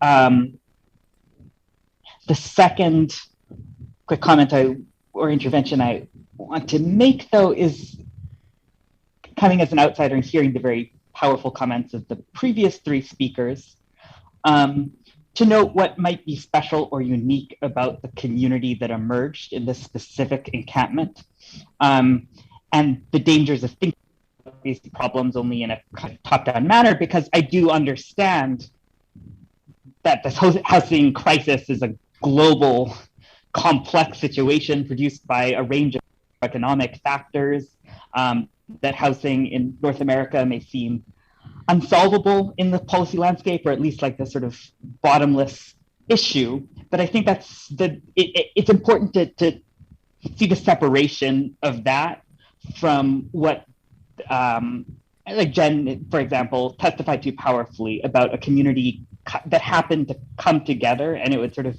break my heart to see that destroyed, even though it may not be perfectly replicable as a model, and there may be interest over those other things, because that kind of bottom-up community care is quite unique and very important in these 60 people's lives and their neighbors too. Thank you so much. Bye. Thank you. Cavi, I see no questions, but I appreciate your taking the time to delegate. So colleagues, that I know we had 1 question of staff. Are there any other questions of staff? Councillor Shantz. Thanks, Chair Redmond. I just wonder if staff could comment for people that might be listening just briefly about how the units that are available, how they're allocated, and what the transition might be from one level of housing to another. I'm not sure if you can do that briefly, but I suspect there might be people listening who don't understand that. Thank you, Councillor Shantz. We're going to call on Ryan Petitpierre to fill us in. Ryan, welcome. Thank you, Chair, and through you. Apologies, Councillor Shantz. I missed the very first part of your question. Was it around youth? No, it was around the units that might be available. Some of the delegations talked about empty units that are in the community, and so we can only speak about our own units, but some of that and the transition between them. Yeah, thank you, Councillor. I misheard units for youth. My apologies. So units that are available, I think as you all know, we operate on a waiting list system for our affordable and rent income housing that we have in the system. Between the units that we own and directly occupy through Waterloo Regional Housing, about 3,000 or so units of rent housing. And then also managing the wait list for the not-for-profit and co-op sector for another 6,000 or so units overall. And those units turn over for various reasons over time. What we've seen over the last few years in particular is almost a complete slowdown in unit turnover, while demand at the same time for those units increases, resulting in a wait list that we have right now that is over 7,000 applications for those units of community housing. That's 7,000 applications, not individuals, to put that into some perspective. The wait list is years long for the units of housing that we have. If those units are empty, they are not empty for very long. They would be empty for repair, depending on the state that they're turned over in, and offers being made and offers accepted based on the priorities and chronology of those that are on the wait list. The wait time is not very long. The demand is huge, and units do not, in our stock that we manage, do not remain empty for long. Thank you. I hope that helps. Councillor Shantz, any further questions? No, thank you. Thank you very much. Councillor Ravanovich, go ahead. Thank you very much, Chair Redmond, and I have a few questions for staff, and I think it was certainly helpful to hear from firsthand experience from the delegations we heard from tonight, and a number of them certainly commented about the positive level of engagement that they've had with some of the outreach workers and so on. But I also heard a level of frustration around housing options and choices, in other words, alternatives for them from the with respect to the 100 Victoria site, and also concern that simply moving them from there is only going to move them to another encampment site. Whether it's somewhere else in Kitchener or elsewhere in the region, and that ultimately isn't a solution. And so I guess my question to staff has there been any consideration or direction to develop a detailed housing plan for the residents of 100 Victoria as they look to potentially leave the site? And maybe we can get some elaboration around what that plan might look like. And I think back to the early stages of the pandemic as an example. I mean, there was some action we needed to take then, that included hotels, that included facilities like the YMCA and so on. And I'm just wondering, is that the kind of thing we need to be looking at, or something, quite frankly, what happens in a major disaster where, folks' houses get destroyed and a mini tent city with maybe a food tent and a healthcare tent and so on get set up. I mean, have those kinds of things been looked at, or are they being looked at? Because as I think back to those early months of the pandemic, we didn't have these issues. So thank you for the question. I'm going to go first to Bruce. Yeah, thanks for the question. I would say that we very much did have these issues before the pandemic. I think Councillor Benrick said, at the early stages we didn't. I think we were just handling that in a crisis manner. But we all know that the pandemic shone a light on issues that we've had in this community for a long time. This being one of them, or challenges in the community. In June, the June committee staff talked, and I'll start broad and then I'll get more specific and then turn it over to Peter and Ryan. Staff talked about how council prioritized this in the budget. And so we saw the emergency shelter system program doubling to 440 spaces. We saw the home-based support program supporting 50 more people. We saw doubling the housing of the outreach services across the region, and so on.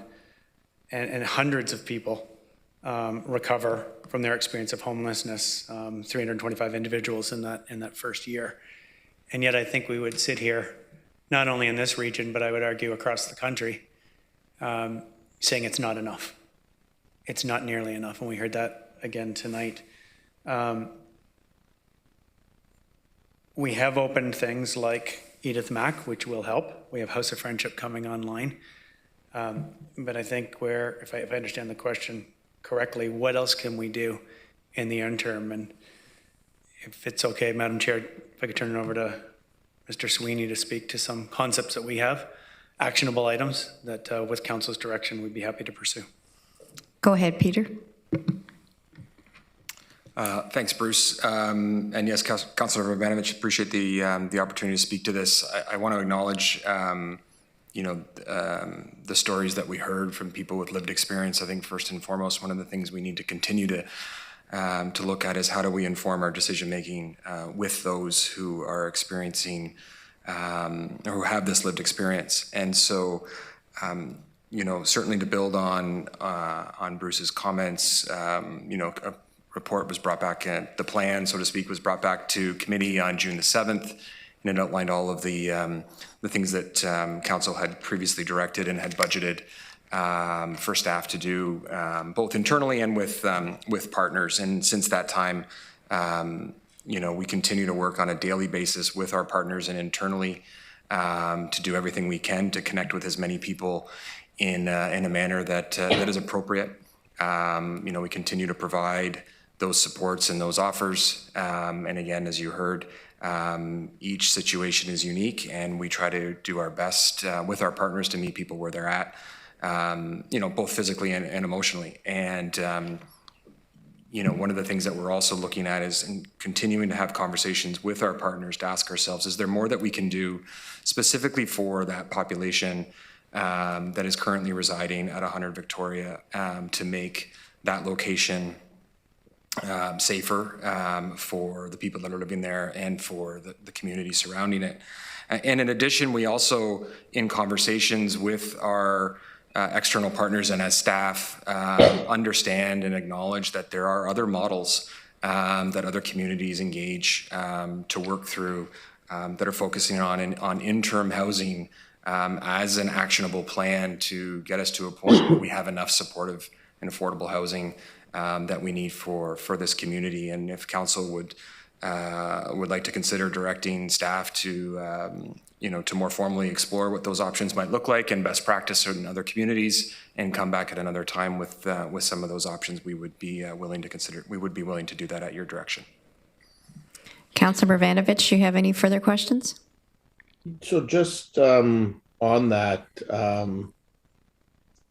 Peter, and I realize that you're new in your role, but certainly not new to the community. So you're obviously getting caught up in terms of previous conversations. But I know one of the things I've been saying for some time, both publicly and privately in conversations, is sort of this need for this plan in terms of ensuring there are places for folks to go, and taking this human rights lens to housing as an approach.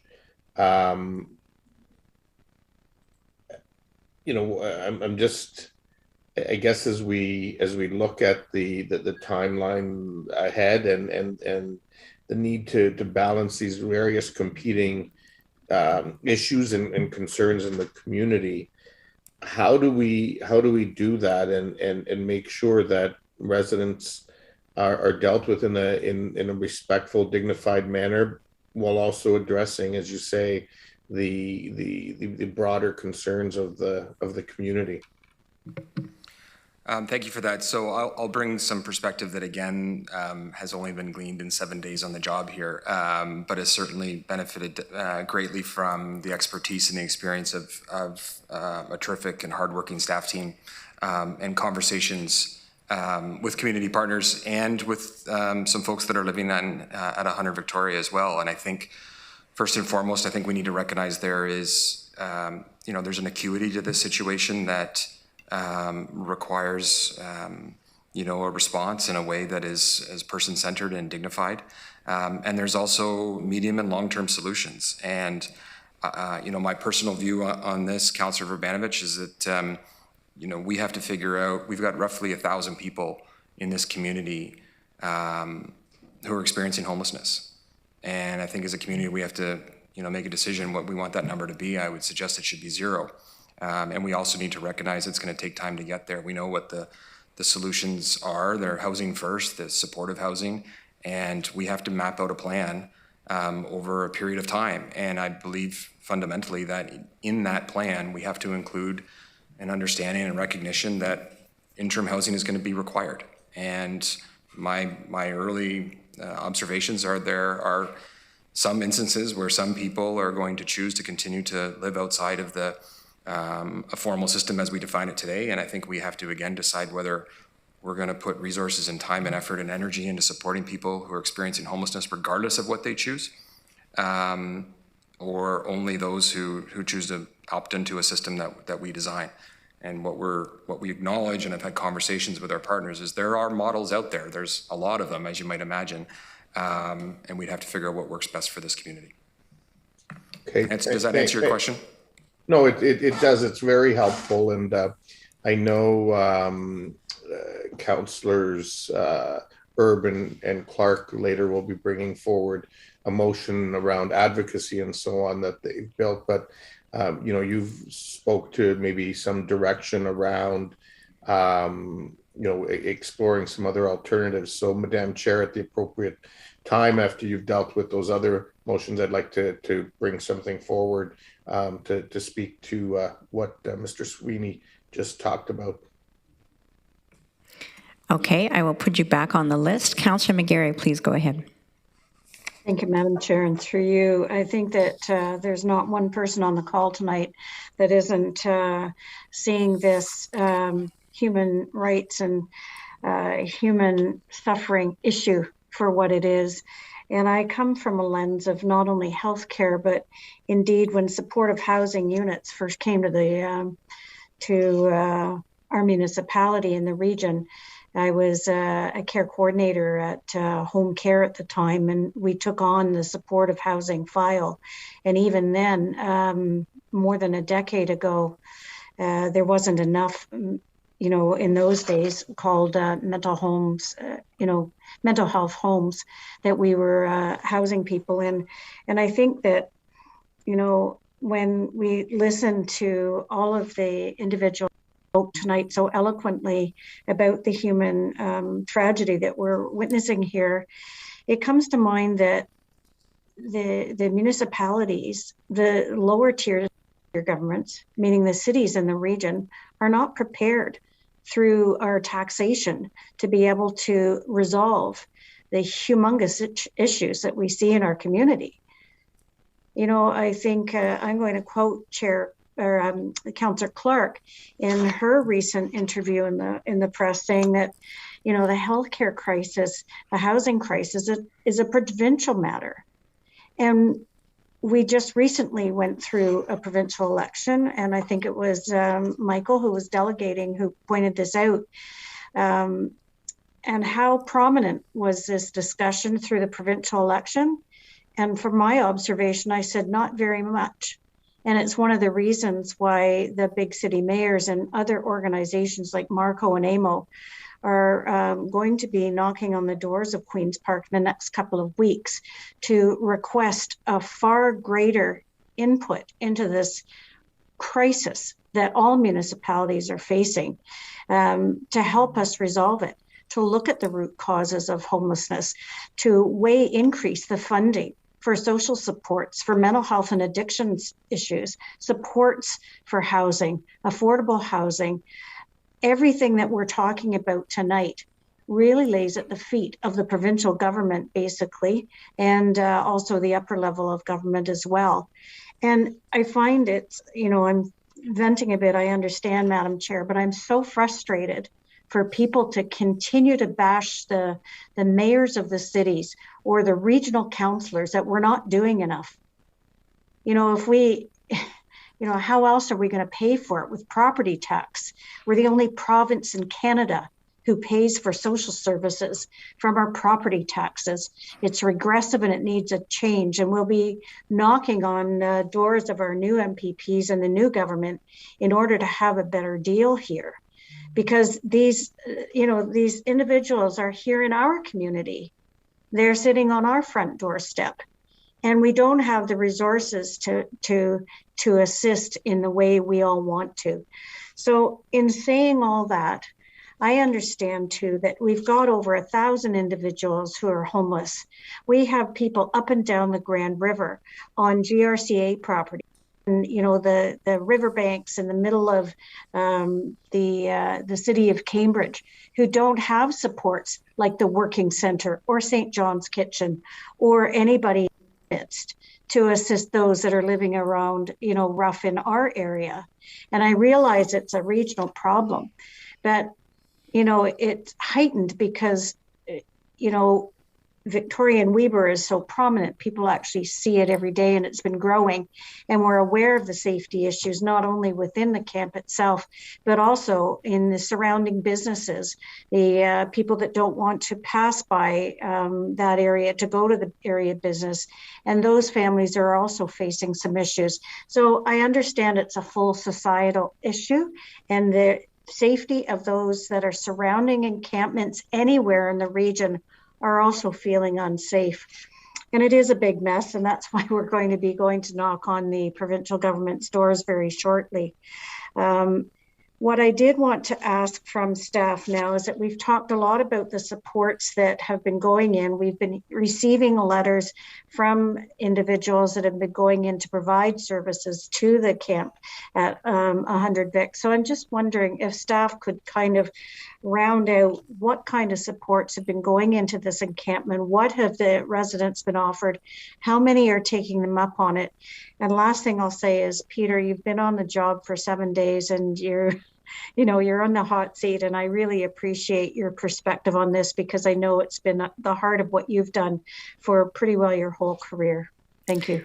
So Councillor McGarry, I'm just going to ask for clarification. When you talk resources, are you talking about community resources bringing things into 100 Vic, or what the region is doing with their partners to bring supports, or both? Yeah, both probably, Chair Redmond. As I said, it's we have partners going in, but we know that region staff have been working also to provide some supports, whether it's physical like safety and washrooms or working with partners. But I think it would be helpful for the public to watch, Chair Redmond, to see what has been offered and how many individuals they're able to sort of take advantage of the supports that are being offered. Thank you, Peter. Sure. Thank you, Councillor McGarry. I'll try to keep this at a high level. I think the first thing I want to make sure that everybody understands is that there are supports on place every single day, whether that is regional staff, staff from Sanguine, staff from the Working Centre, St. John's Kitchen is across the street. There are community folks, the 519 group is active in this space. Food donations are dropped off. My last data point was approximately 40 people had been offered since the end of May, some form of alternative housing. I can't break that down by what type, and were declined. And as you also heard, from the stories today. Sometimes, you know, this system works in a way where we don't get to everybody. I want to acknowledge that, you know, we heard, you know, a story of, you know, looking to see where staff might be arriving at the camp and it feels and looks a little bit passive. We also need to recognize, you know, that these are people's homes right now. And we wouldn't walk into anybody else's, you know, living room and dining room and start suggesting things. So there's a lot of dynamics and respect at play. And you know, having had some experience with this, you know, I know how important it is to, you know, in a person-centered, dignity-focused way, you know, to recognize that, you know, from the majority of people living in a place like this, you know, right now this is home. And we try to do our best to respect that. We have a certain number of tools in our tool belt, so to speak, and we offer them where we can and when we can, and we do our best to get to everybody. And, you know, circumstantially, that doesn't always happen, but certainly there's daily interventions and attempts to support these people. Thank you very much. And if I can, Madam Chair, just to follow up, and I certainly appreciate it. I recall several very difficult or hard to serve clients that I looked after when I was a care coordinator. And, you know, I was immensely grateful for the mental health worker that was assigned to those individuals. And that's indeed what supportive housing can be. It's not just necessarily a roof over the head, but those are the supports that the province is supposed to pay for. These are the supports that allow a mental health worker to be assigned to individuals. And there were individuals I wouldn't ever just walk into their house or call them and tell them I was coming.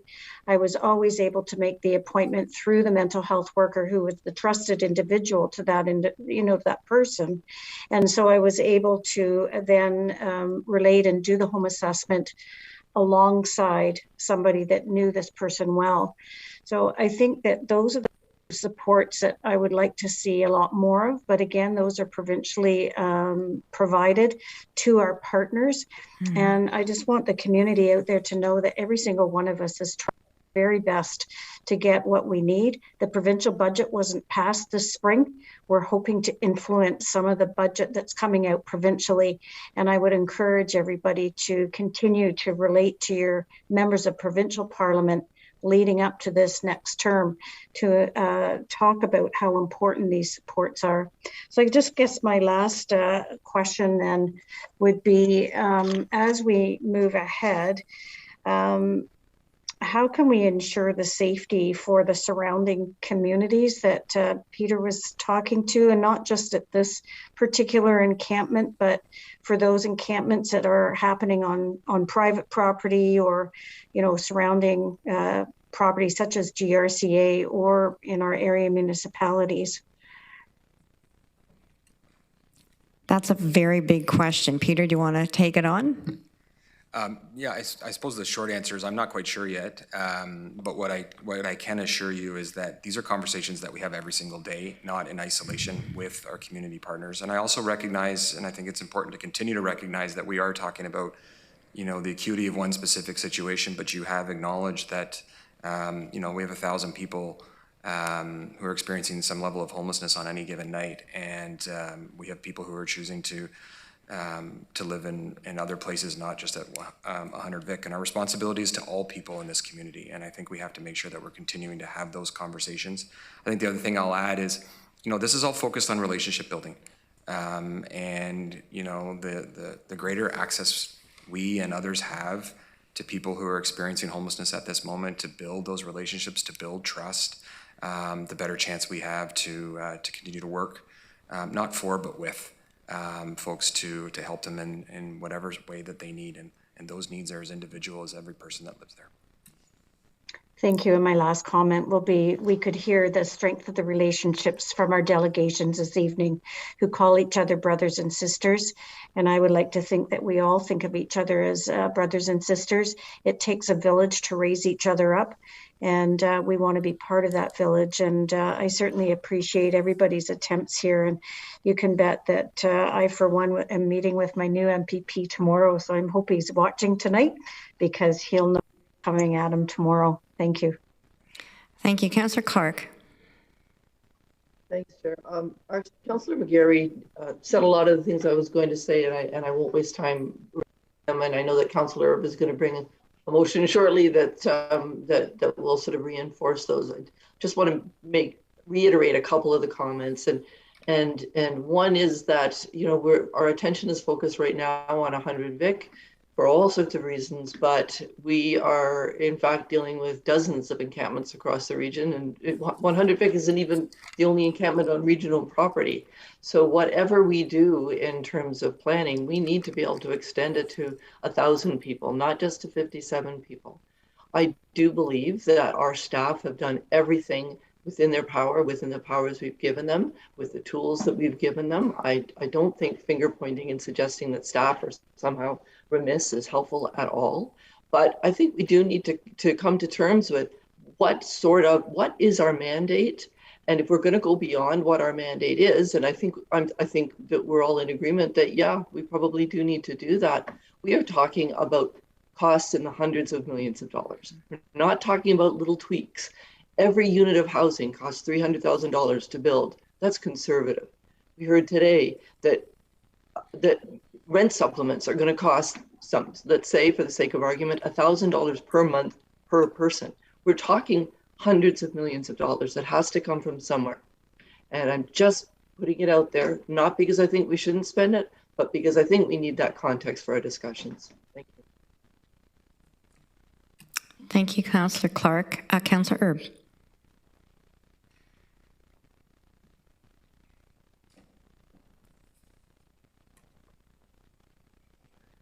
I think Councillor Galloway had his hand up before I did. I was going to introduce a motion, and so maybe you want to have any questions or comments before that. Okay, I keep a list, and you were up first, but Tom, do you want to go before Councillor Erb puts his motion forward? Well, I didn't want to comment on the motion, but maybe I'll wait till after Councillor Erb has presented it. So I'll just ask a few questions, Madam Chair, if I may. And I do want to substantially agree with what Councillor McGarry has said.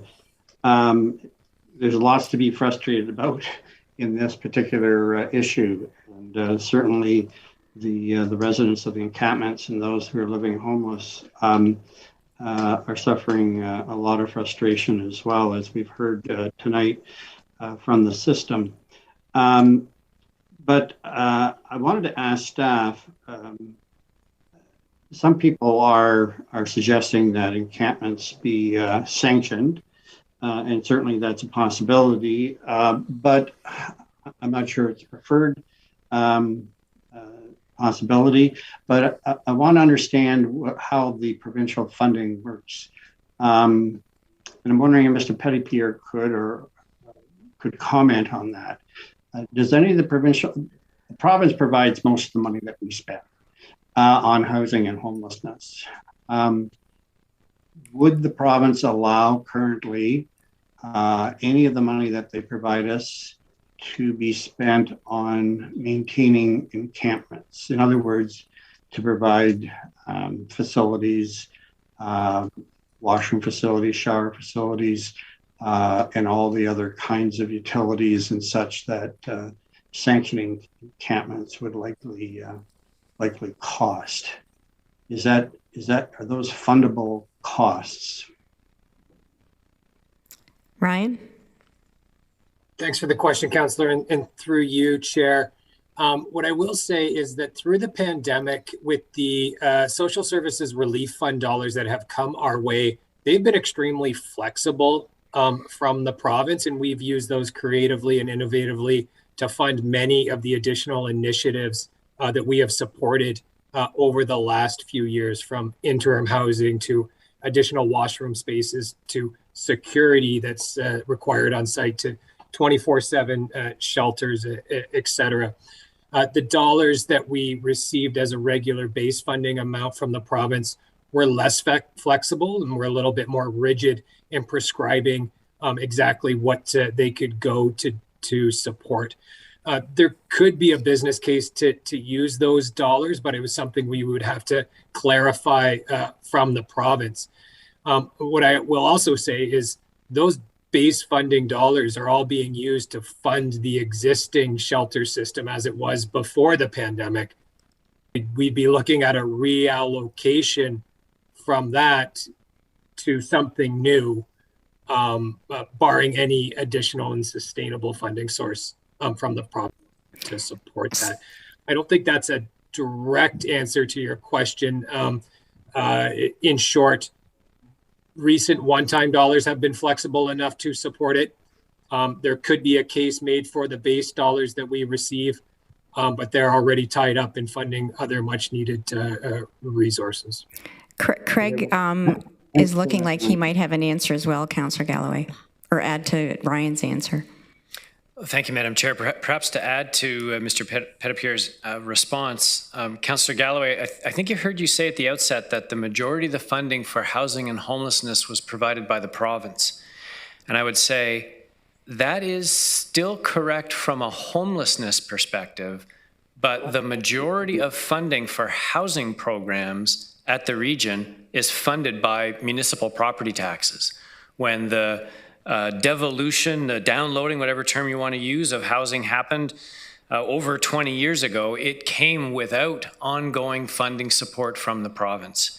And so the housing services budget in 2022 is over $106 million, and almost 60 million of that is from the municipal property tax. And that has been a dramatic increase over the last several years.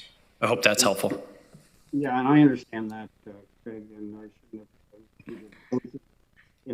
have in the question. But the point I was trying to make is that maintenance of encampments is not easily funded through the provincial program. The other question I had, and just a further comment, one of the reasons why I'm going to support many reasons I'm going to support the motion that Councillor Herb is bringing forward is to try to get the province to consider broadening their parameters, what is fundable, and to include some of the things that property taxes now are we've had to dip into to provide.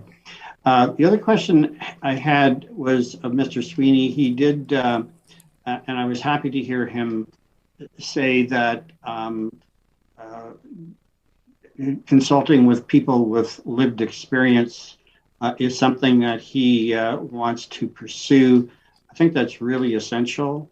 And I don't know if he can expand on that or not. Of course, we have knowledge that Mr. Sweeney's only been on the job 7 days, notwithstanding that he's been in the community all his life and working in various portfolios. But it does seem to me that it's essential that whether it's through some kind of advisory committee or whether it's through some ad hoc consultation process, that people like who we heard tonight, who make themselves vulnerable, who bring that lived experience to the table, is just so essential, an element that we need for staff to hear and we as council need to hear as well.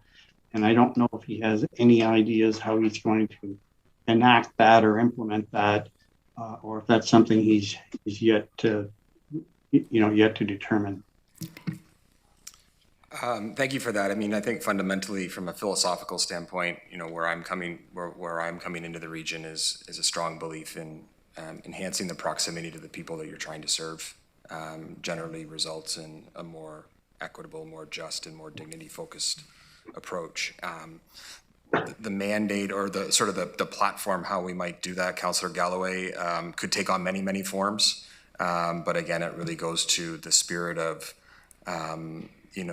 embarking on exploration and testing of hypotheses and exploring ideas with voices from all angles, including those who have that lived experience and who can inform it. And I would suggest that what council experienced tonight, by hearing stories firsthand, has informed the conversation tonight. And so we need to continue to build that in. And I think there's some formal mechanisms that we can explore on how best to do that. But it would certainly be my view and the view of staff that that's an important element, and also a view of the partners. We've had those conversations too.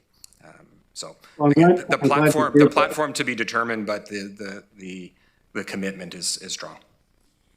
Well, I'm glad to hear that, Mr. Sweeney, because I know personally when we were dealing with the CPS issue and we pursued the CPS site in Kitchener and now in Cambridge, that those people with lived experience were really, really helpful in setting the direction for the CTS program. And I have no reason to think that people with lived experience in homelessness wouldn't provide the same benefit. So thank you for that. And Peter, we're glad you're a quick study, 7 days in. Colleagues, we are in receipt of a notice of motion from Councillor Erb, seconded by Councillor Clark, I believe. Do I have that in the right order? But we need to waive the requirement of a notice of motion. So if I could have somebody move, Councillor McGarry, Councillor Jaworski, please use your icons to vote. This would be in support of waiving a requirement of a notice of motion.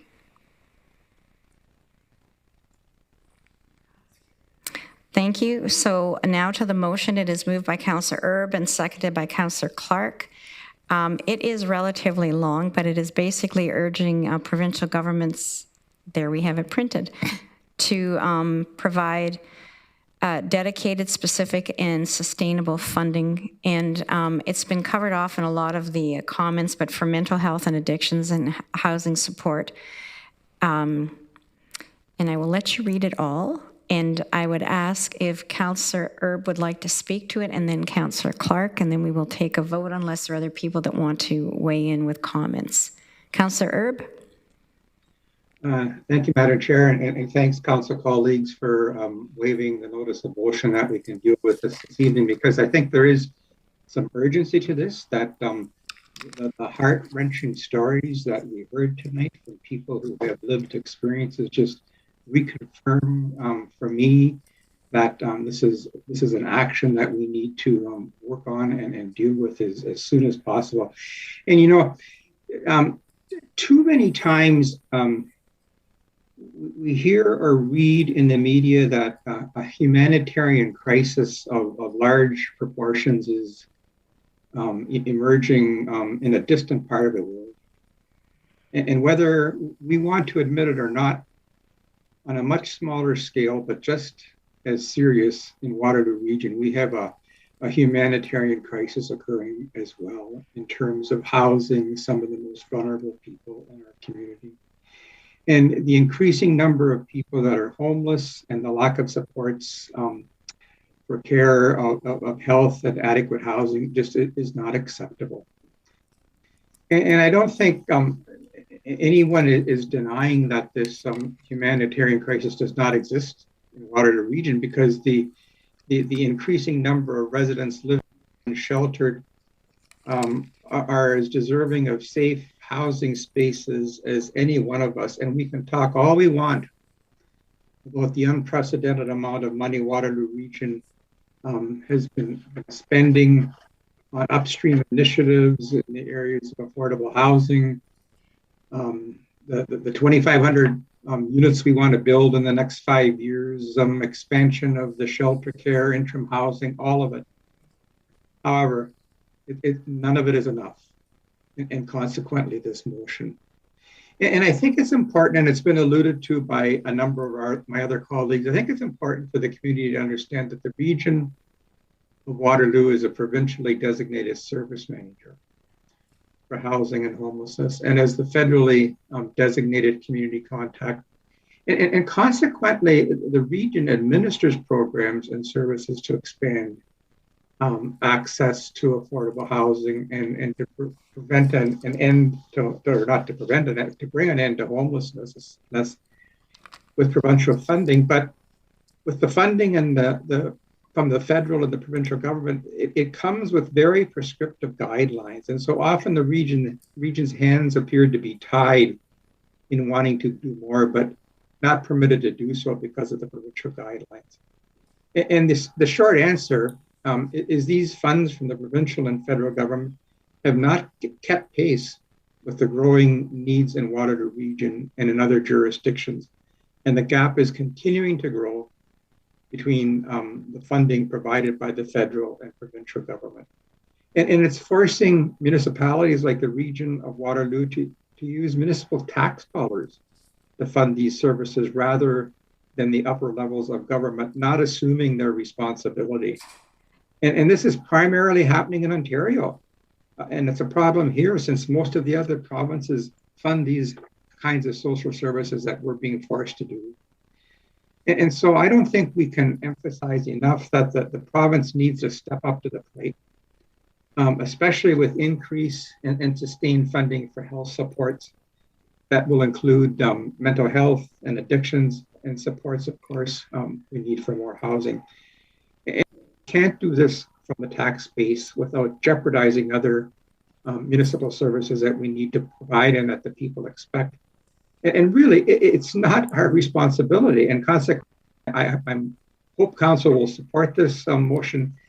And our provincial members of the legislature from Waterloo region will be paying attention to the stories that we heard earlier this evening and our plea for help, and understand that we need them as strong local partners to work with the region to help solve this crisis.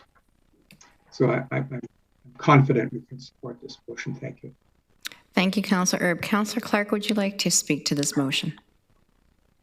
It's 10 o'clock and we're still on the first item of our agenda. So I think I will leave it. I think Councillor Erb did a fantastic job. Thank you very much. Councillor Bravanovich. Just very briefly, thanks to both Councillors Erb and Clark for bringing it forward.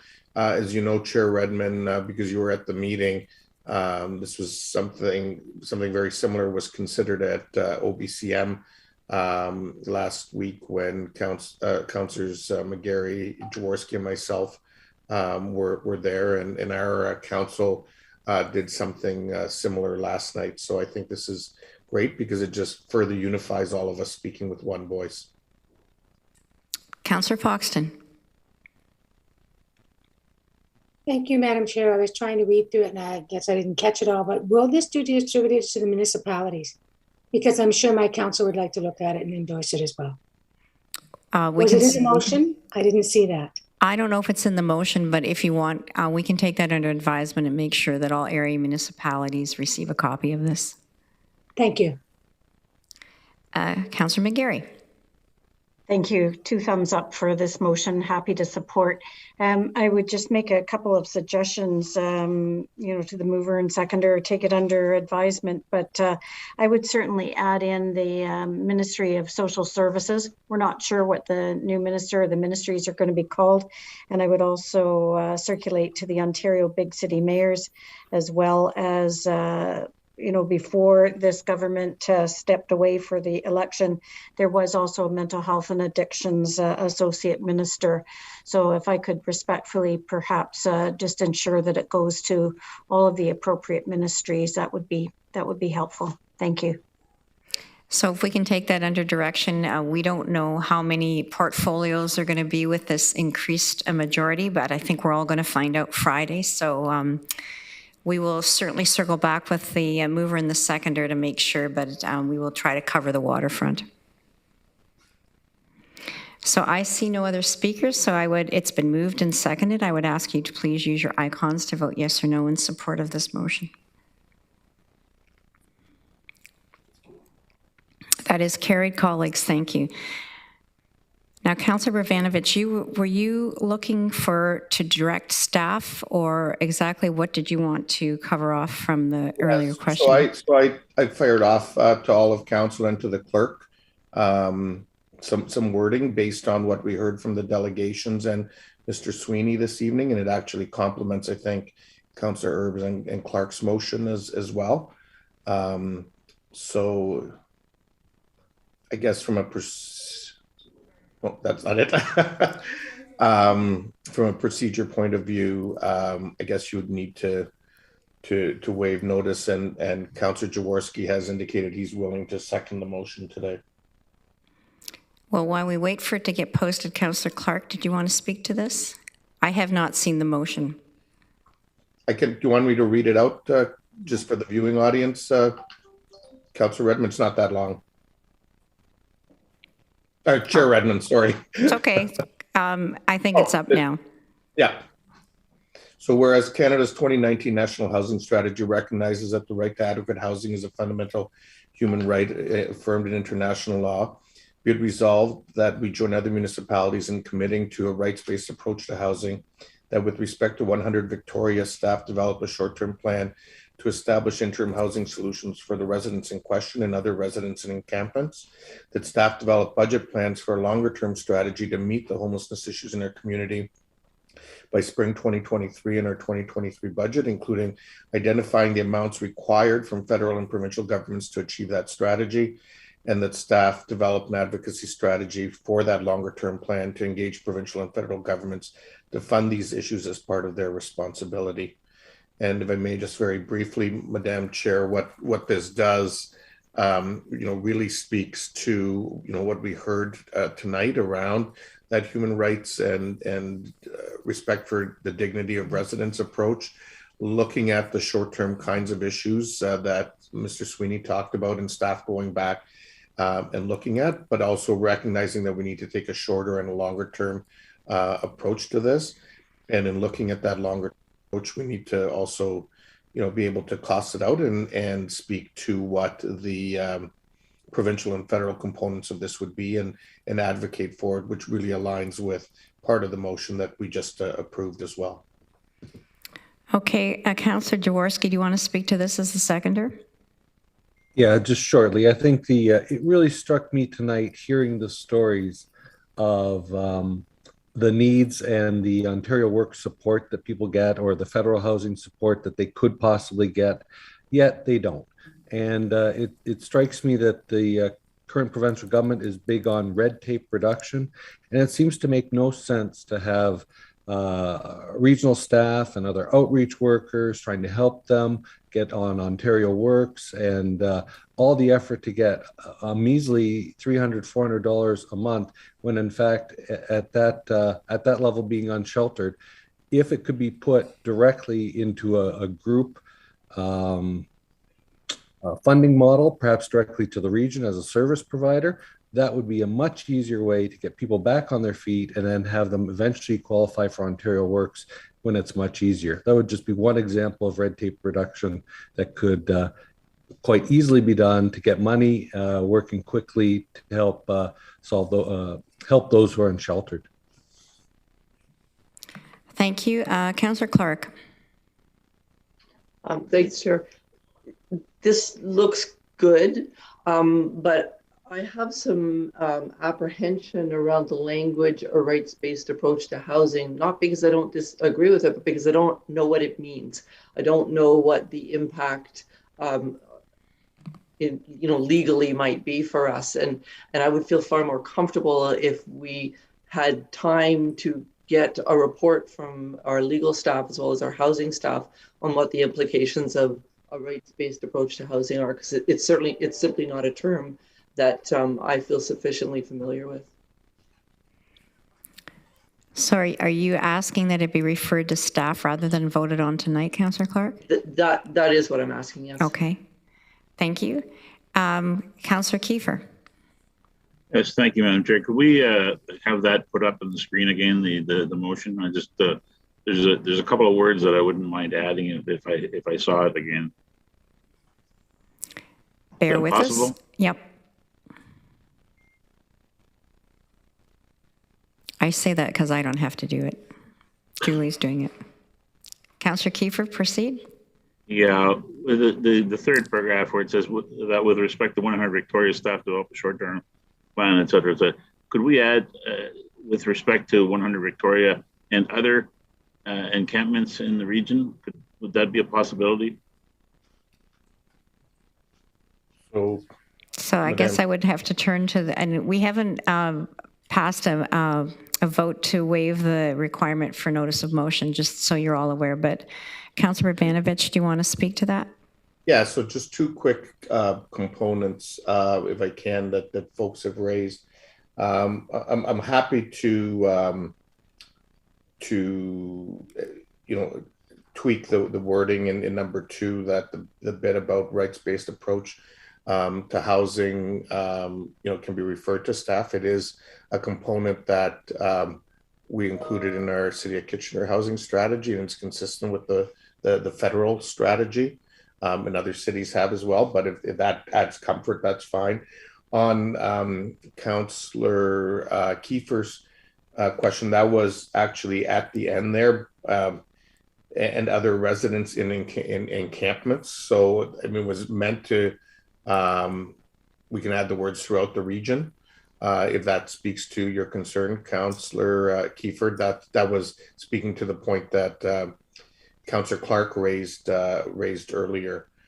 And the last point that I just want to make so that everybody's clear, in that 3rd paragraph, if staff can pop it back up, that may mean as staff develop a short-term plan to deal with these interim housing solutions, there may be some costs associated with that. And so, staff would obviously need to bring that back to us, but, I think we need to be prepared that that's the reality to this, as we deal with this on a short-term basis. Okay, thank you. Councillor Jaworski, I'm assuming that you're in agreement that this is a friendly amendment and this discussion has your support as a seconder? Yep. Okay, Councillor Kiefer, any further comments? No, I think that that works quite well to have the entire region involved in it. Thank you. Thank you. Councillor Galloway. When I read this just a minute or so ago, I'm not sure there's anything I disagree with, but I kind of concur with Councillor Clark. I'm a little bit concerned about crafting something on the fly that staff haven't had at least a chance to look at. And sometimes we know that there are unintended consequences. I don't know if there are any unintended consequences associated with this recommendation or this motion. I know the one that we just passed, I inquired and staff had a full opportunity to vet it before it was put on the floor this evening.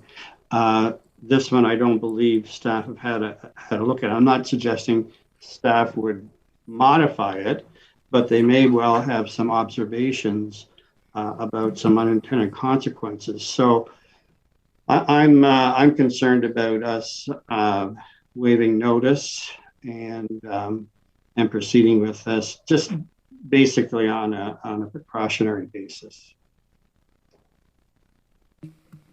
Thank you. I'm just conferring with the clerk here.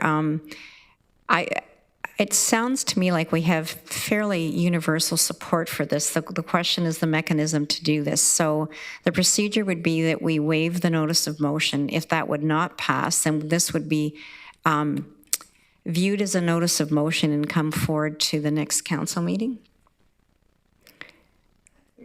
I would tell you that I think the substantive part of this motion is what we've heard is already happening.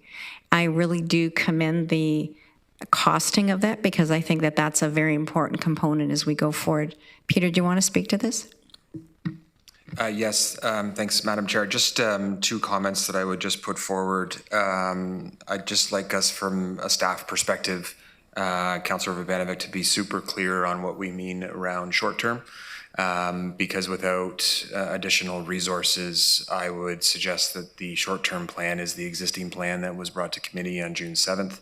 And the only other thing I would just like to flag as a possible unintended consequence is, as the motion is currently worded, we could unintentionally, it's late, forgive me, suggest that those living at 100 Victoria may, by the wording of this motion, have an opportunity to jump the queue on the wait list for housing. And I think, of course, we would like to avoid that as a potential unintended consequence. So I just throw those both out for consideration. So Councillor Vrbanovic, you have your hand up. Is it a legacy hand, or do you want to speak again? No, yeah, no, if I can, Madam Chair, respectfully, the other motion we only got a couple hours ago as well.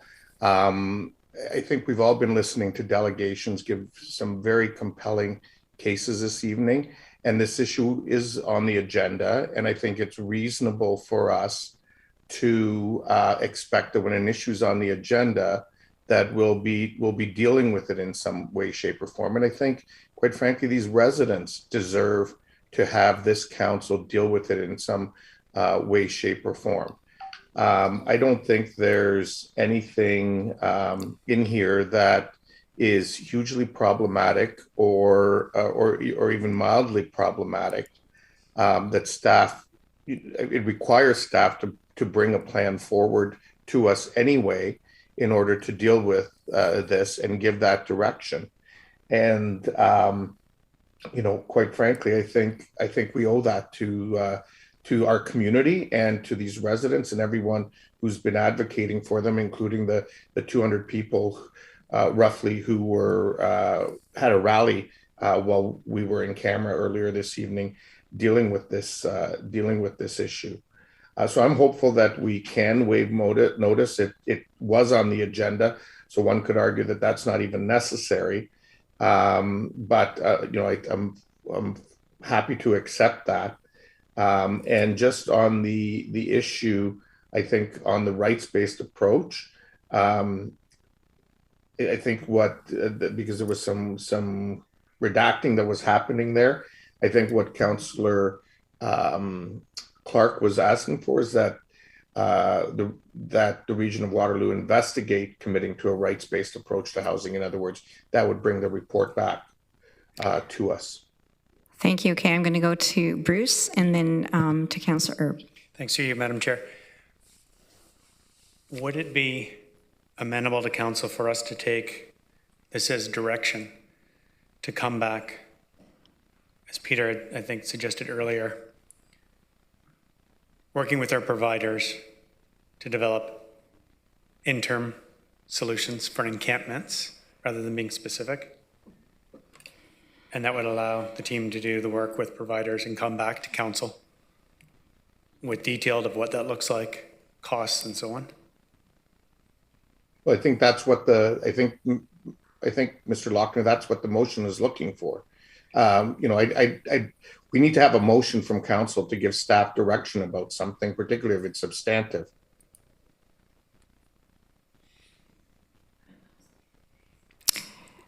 So I think that we could give staff direction. And just to be clear, Councillor Vrbanovich, nobody's saying that this motion can't be dealt with tonight. I'm just talking about sort of the logistics of working through.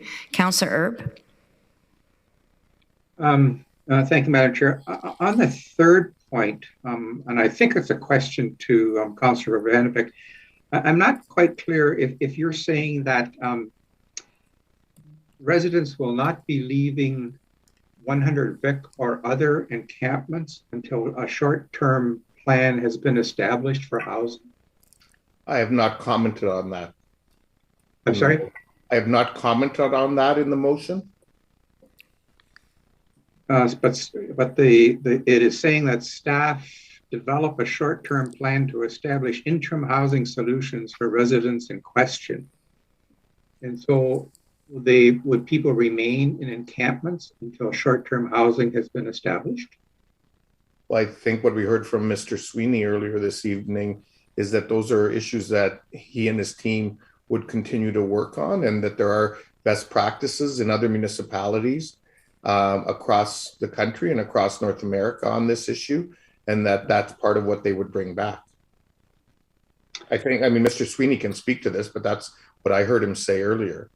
Peter? I'm sitting beside Craig, so I've had the habit of not turning my video on already on my first night. Yeah, that is correct, Councillor Vrbanovich, and I wonder, and I might again be crossing lines when I'm not even sure I'm supposed to, but I wonder if you would consider thinking about the motion and not make it specific to 100 Vic or specific to short term, and that would align with the recommendation or the suggestion that I brought on behalf of staff and our community partners earlier today, is to look at that, the notion of an interim housing model that would ideally benefit all 1,000 people who are experiencing homelessness, and we can start bringing that number down. So if that's something that you would consider, that would align with where we were coming in tonight. that revised wording is fine with me. I mean, it speaks essentially to this, I think, the same principle. And it does. Yeah, I'm comfortable It's a with distinction, important distinction for staff, though, Councillor Vavanovich, and I appreciate your flexibility. So again, it sounds like we have violent agreement here, and I'm going to go back to Councillor Jaworski. It's good, okay. And I saw a thumbs up from Councillor Erb, so the amended motion now reads the way it was written, but without the reference to 100 Victoria, correct? Councillor McGarry. You're on mute, Catherine. Sorry. Could we throw that back up on the screen? I was sort of inclined to align with Councillors Clark and Galloway. I think that taking 100 Vic out would be helpful because I would be taking the heat as the mayor of Cambridge that our communities that are in encampments here in Cambridge were not referenced here. So I appreciate the sort of change in wording, but I'm still not comfortable with it yet. Thank you. Okay, so that is now amended. And Councillor Foxton. I'm getting there. Yeah, I understand where Barry's coming from. I totally agree with them. I understand that the wording just needed to be clarified so that it was crystal clear for all of us. I think we're getting there. And please don't take it down till you're done typing and give us a couple of minutes to read what you're saying. And just... and they're going to fix it and put it back up. Thank you. Councillor Clark. I just want to come back to the all 1,000 people who are homeless. We do not want to cause an increase in encampments. If people in shelters find that the way to get housing is to go into an encampment, that's what's going to happen. People aren't dumb. So I think we need to not incentivize creating encampments. That would sort of go against what we're trying to accomplish here.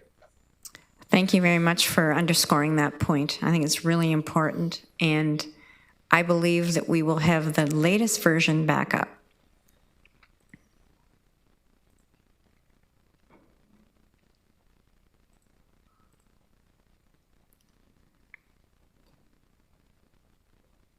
So, Madam Chair, just for clarity, I think Councillor Clark asked that second bullet read, be it resolved that the region of Waterloo investigate joining other municipalities in committing to a rights-based approach to housing.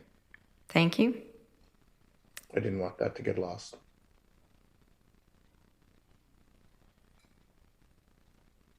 So we get rid of the join, right? Investigate other? Right. Yep. Okay. Investigate joining other municipalities. Joining. Yes. Investigate joining other municipalities. There you go. A lot of pressure there, Julie.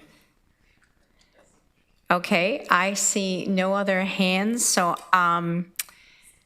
I am going to ask for a notice to waive motion. While we had delegations on this topic and we had a notice of motion, there wasn't a report on it. So to be consistent, I'm going to ask if I could have a mover and a seconder to waive the requirement for a notice of motion. Moved by Councillor Lorentz, seconded by Councillor Kiefer. Please use your icons to vote yes or no. This is on waiving the requirement for a notice of motion.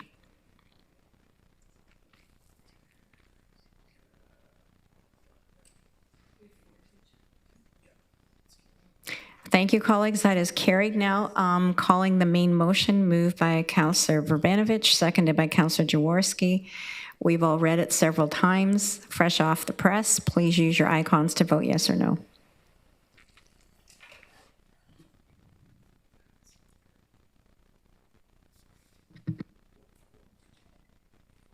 That is carried. Thank you, colleagues. Next agenda item is the minutes of previous meetings. I would entertain a motion that we approve the minutes from the previous meetings as listed. It's 9.1 through 9.9. If I got to have a mover and a seconder. Moved by Councillor Nowak, seconded by Councillor Erb. Please use your icons to vote yes or no. That is carried. The next is a communications package. This was circulated electronically. Any comments or anything anyone would like to draw out?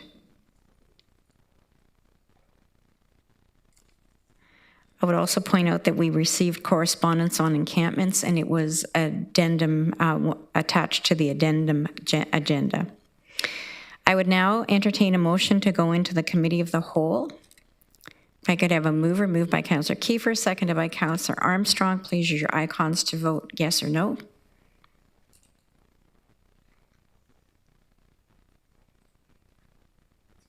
That is carried, colleagues. Next agenda item are reports. There are finance reports. And these are 12.11 through to 12.1.1.20, but I'm going to take 12.1.14 separately. So if I could have a mover and a seconder for all of the reports except that one, moved by Councillor Jowett, seconded by Councillor McGarry. Please use your icons to vote yes or no.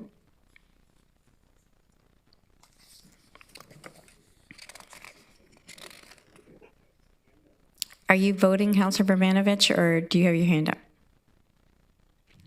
Now you have two hands up. That is carried, colleagues. Thank you. Agenda item 12.1.14 is the local Elmira Transit Service, and the recommendation is that we accept a proposal by Viango, and I would look to Councillor Shantz. Thank you, Chair Redmond. I'll try to be brief in the interest of the hour. I would like to suggest that we take no action on the RFP, given that the cost is 33% higher than the budget that we're currently working with.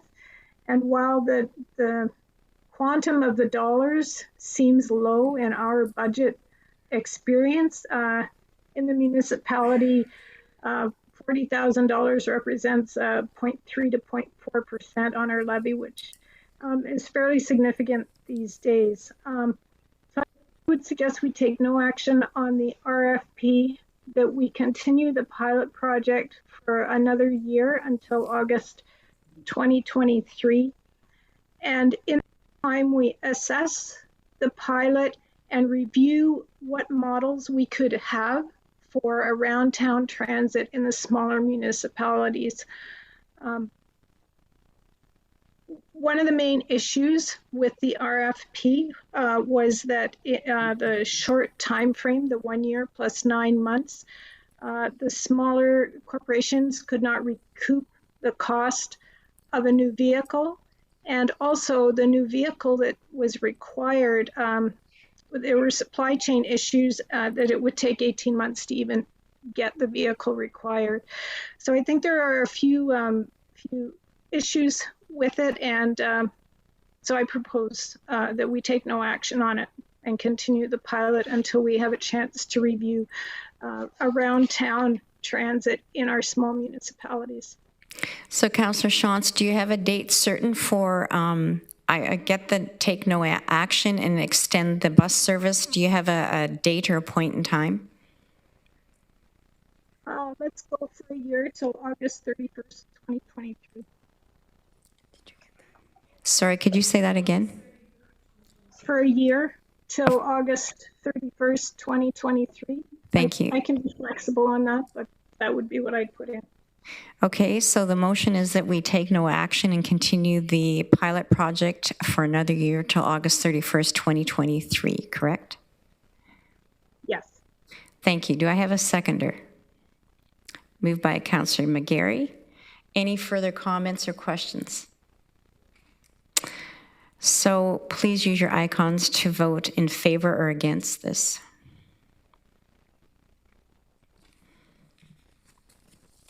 Madam Chair, I'm confused. Are we voting against 12.1.14. Are we voting on Councillor Chance's new motion?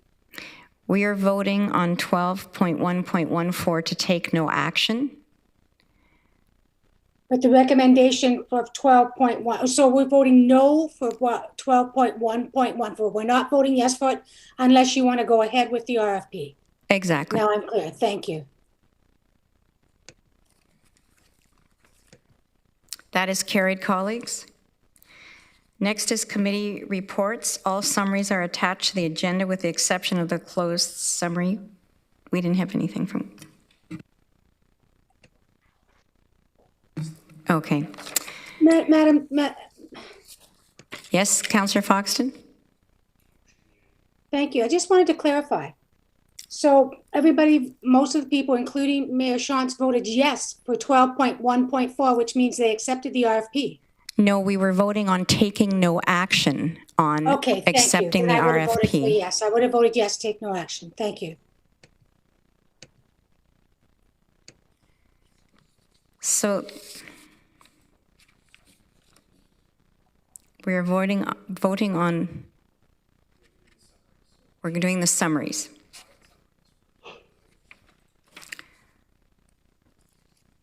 A motion to vote to approve the summary from the Audit Committee from June 6, 2022. If I could have a mover and a seconder. Moved by Councillor Jowett, seconded by Councillor Galloway. Please use your icons to vote yes or no.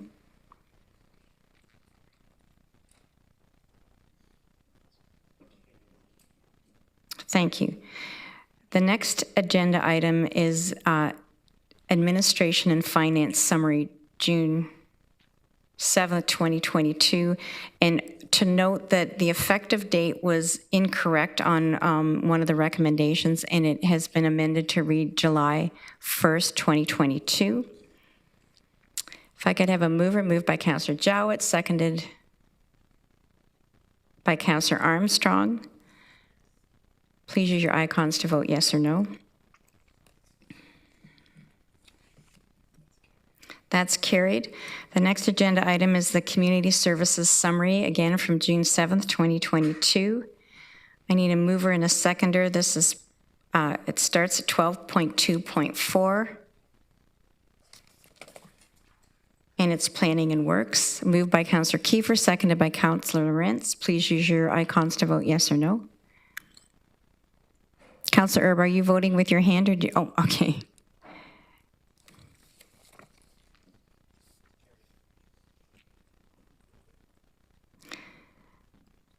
A summary from,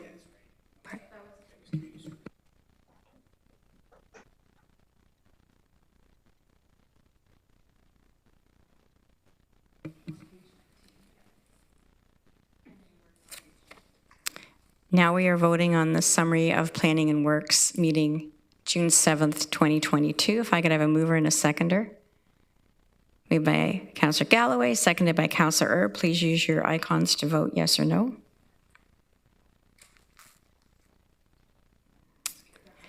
Well, that is carried, colleagues. We'll now vote to approve the summary from Licensing and Hearing meeting on June 8th, 2022, moved by Councillor Lorentz, seconded by Councillor Armstrong. Please use your icons to vote yes or no.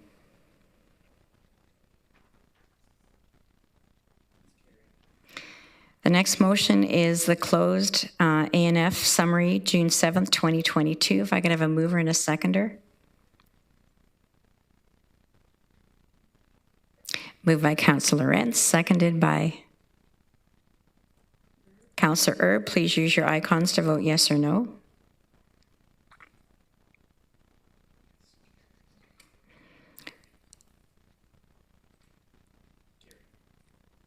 So the next item is 12.2.7, Closed Planning and Public Works Summary, June 7th, 2022. If I could have a mover and a seconder. Moved by Councillor Nowak, seconded by Councillor Clark. Please use your icons to vote yes or no.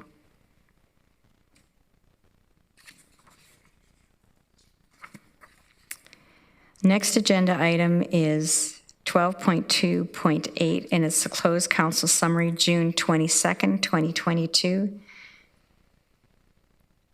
And we will now vote to approve the summary, which is up on your screen. These were dealt with today in closed council meeting. If I could have a mover and a seconder. Moved by Councillor Bravanovich, seconded by Councillor Clark. Please use your icons to vote yes and no. Or no, I guess you can't do both. Thank you, colleagues. Next agenda item is Chief Administrative Officer. It's the Upstream Initiatives Fund update. And I believe Fazia Beg and Jenny Smith are here to provide presentation and information. Welcome, Fazia. Welcome, Jenny. Thank you. Just getting the presentation up. There you go. Thank you very much, Chair and Council. We do have a brief presentation, but we're really going to whip through it in the essence of time. So just a really brief reminder that we've been on this journey for a number of months to create the Upstream Fund. It's a 2.1 million annual fund to support community-led upstream efforts. Back in April, you approved 5 principles. If you want to go on to the next slide, Fazia. Which were really to kind of help us work with community to develop the fund. A couple of things that I would highlight here would be that the fund respond to the Community Safety and Wellbeing Plan framework, that it funds community-led change, and that we also try out new models for participatory governance, which is essentially just shifting and sharing power and enabling community to make decisions about how to fund great work. So if you want to move on to the next one, Fazia. Since April, when we last came to see you, we've engaged and collaborated with community leaders, organizations of all sizes, as well as sector leaders. And we have heard from folks from across all area municipalities. We engaged on experiences, need, and also worked together to design the model. Finally, I just wanted to say that we'd also worked with other funders who are really doing incredible work locally, and we do share a lot of very similar goals. So we hope to continue working with them as we move forward. I'm going to hand it over to Fazia now. Thanks. And I'd like to talk a little bit about the main themes that emerge from our engagement and in these conversations. So decolonizing funding is really important. And I and others on the team shared in many open and honest conversations with community leaders and organizations about what that really means. But in the end, the takeaway really is that truth and reconciliation requires funders to decolonize administration and the governance of funds. And this can include moving away from competition towards collaboration. With limited resources, grants and funding opportunities can create competition that can be harmful to communities and individuals who already face significant systemic injustice.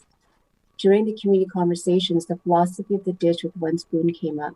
And it was brought forward as a way to refocus the model on relationships, collaboration, sharing resources, and working together in friendship and in peace so that no one is left without and people have what they need to succeed. And in this way, we can create a model that values beyond the funds alone. So many community members voiced that the funding would not solve all of the existing challenges and needs, but the model could add value in many other ways and begin sharing and shifting power to communities and acknowledge their work and value. This way of working together requires a funding model that is flexible, sustainable, and sufficient. We heard how many community organizations need flexibility to use funding where it is needed most to effectively deliver programs, services, and build capacity and sustainability. The model should also prioritize communities. Grassroots organizations know that communities can effectively respond to their needs. Despite this reality, many organizations have historically and continue to be excluded from funding opportunities.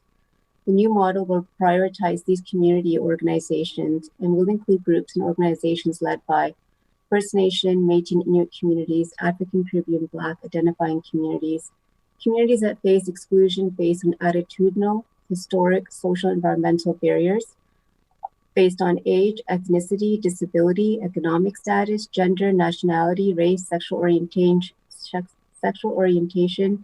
and transgender status, creed, and more, and including other groups to identify barriers to equal access, opportunities, and resources due to disadvantage and discrimination. And finally, we need to pilot, engage, and learn and evolve the model over time. All of these conversations have led to a three-step model which centers self-determined communities and work towards shifting power as identified in the Community Safety Wellbeing Plan and reinforcing these conversations. The model is a simple process that aims to add value at each step for participants and the broader community, regardless of whether or not the organization is receiving funding. It is hoped that everyone who participates leaves with something useful, such as a new relationship, collaboration, resource, or platform to champion their work. We'll just close to say that we're still working on finalizing the operational pieces of this, and we've got a lot of work to do on the back end to make this happen. But we are hoping to launch in the summertime with some final decisions on funding by the end of the year. One final thing that I would like to just circle back on really briefly was that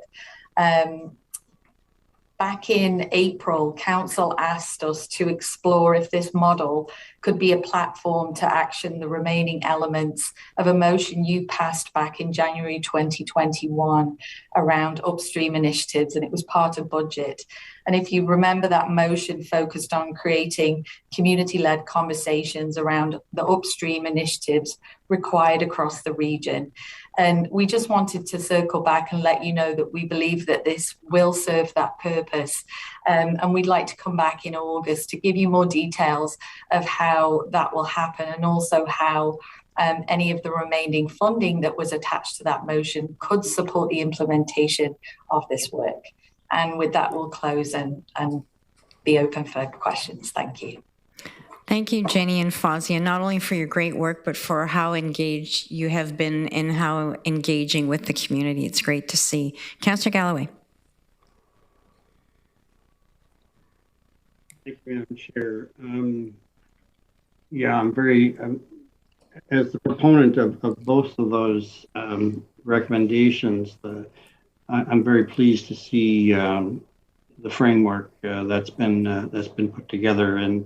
And to answer your question, yeah, I think I'm satisfied that this process will take care of the what remains of the January 2021 recommendation. So I just want to understand, though, where we're at in this process. So I fully support the framework and all the principles that we see in this report. Will it be in the operations piece that will be coming to us next, that the criteria and parameters, what will be eligible, what won't be eligible, if those things are going to be determined, that we will we'll see. Will we see that at that time? Yes, through the chair, we will continue to bring updates as the community works its way through each step of the process.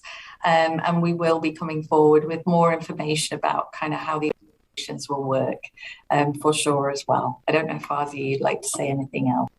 No, absolutely. Yep, that is the intention as we continue to work with community on the implementation, and more information and operational details will be worked through, and we'll continue to update and provide information to council. My concern is that I've been hearing all kinds of different definitions of upstream. And upstream has taken on kind of almost a buzzword quality nowadays. And what I thought of upstream for the initiation of these funds, I'm hoping is still going to be represented in the final analysis, because there's other people in the community, other organizations that are starting to eye these funds, as I understand it, for just supporting some of their ongoing operations. that I wouldn't consider to be upstream. They may be midstream, or even downstream in some cases. So that's just a concern that I want to follow as the operational side of this is developed. That's great. Thank you. Great endorsement, Councillor Galloway. And what I'm hearing them say is that it will come back.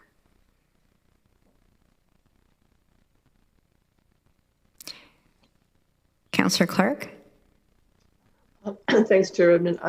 Really, this is a bit of an aside and not particularly directed at Fazia and Jenny, but probably more for Craig and Bruce and purchasing staff. I really, one of the things I like about this is the fact that the funding process has become less competitive and less onerous.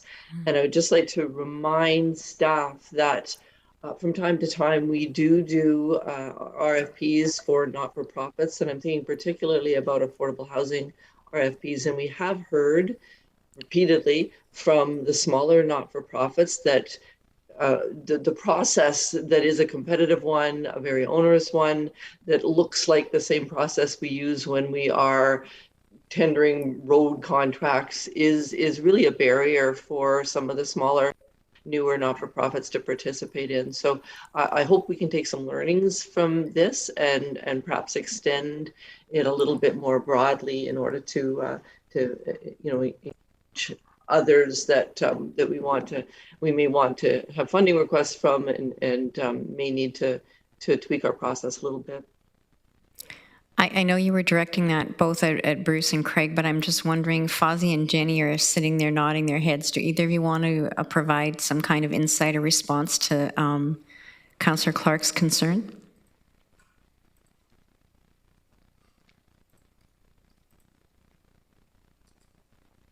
I would say that in response to the council and through you, the chair, that's definitely something that community has expressed, that as we continue to listen in and learn from community as what is important and how do we continue to build those relationships and recenter our processes to, I think I heard this evening too about being human-centered and person-centered. Like, I think all of those principles and values apply. And I think what we'd want to see is this work grow, absolutely. And that the philosophies and the principles behind this work would grow into the other areas of work that directly involve community and that continue to build relationships based on these principles. And I think I'm happy to hear that. And I think that I won't speak for Jenny, but would happy to be, involved in continuing to grow that approach across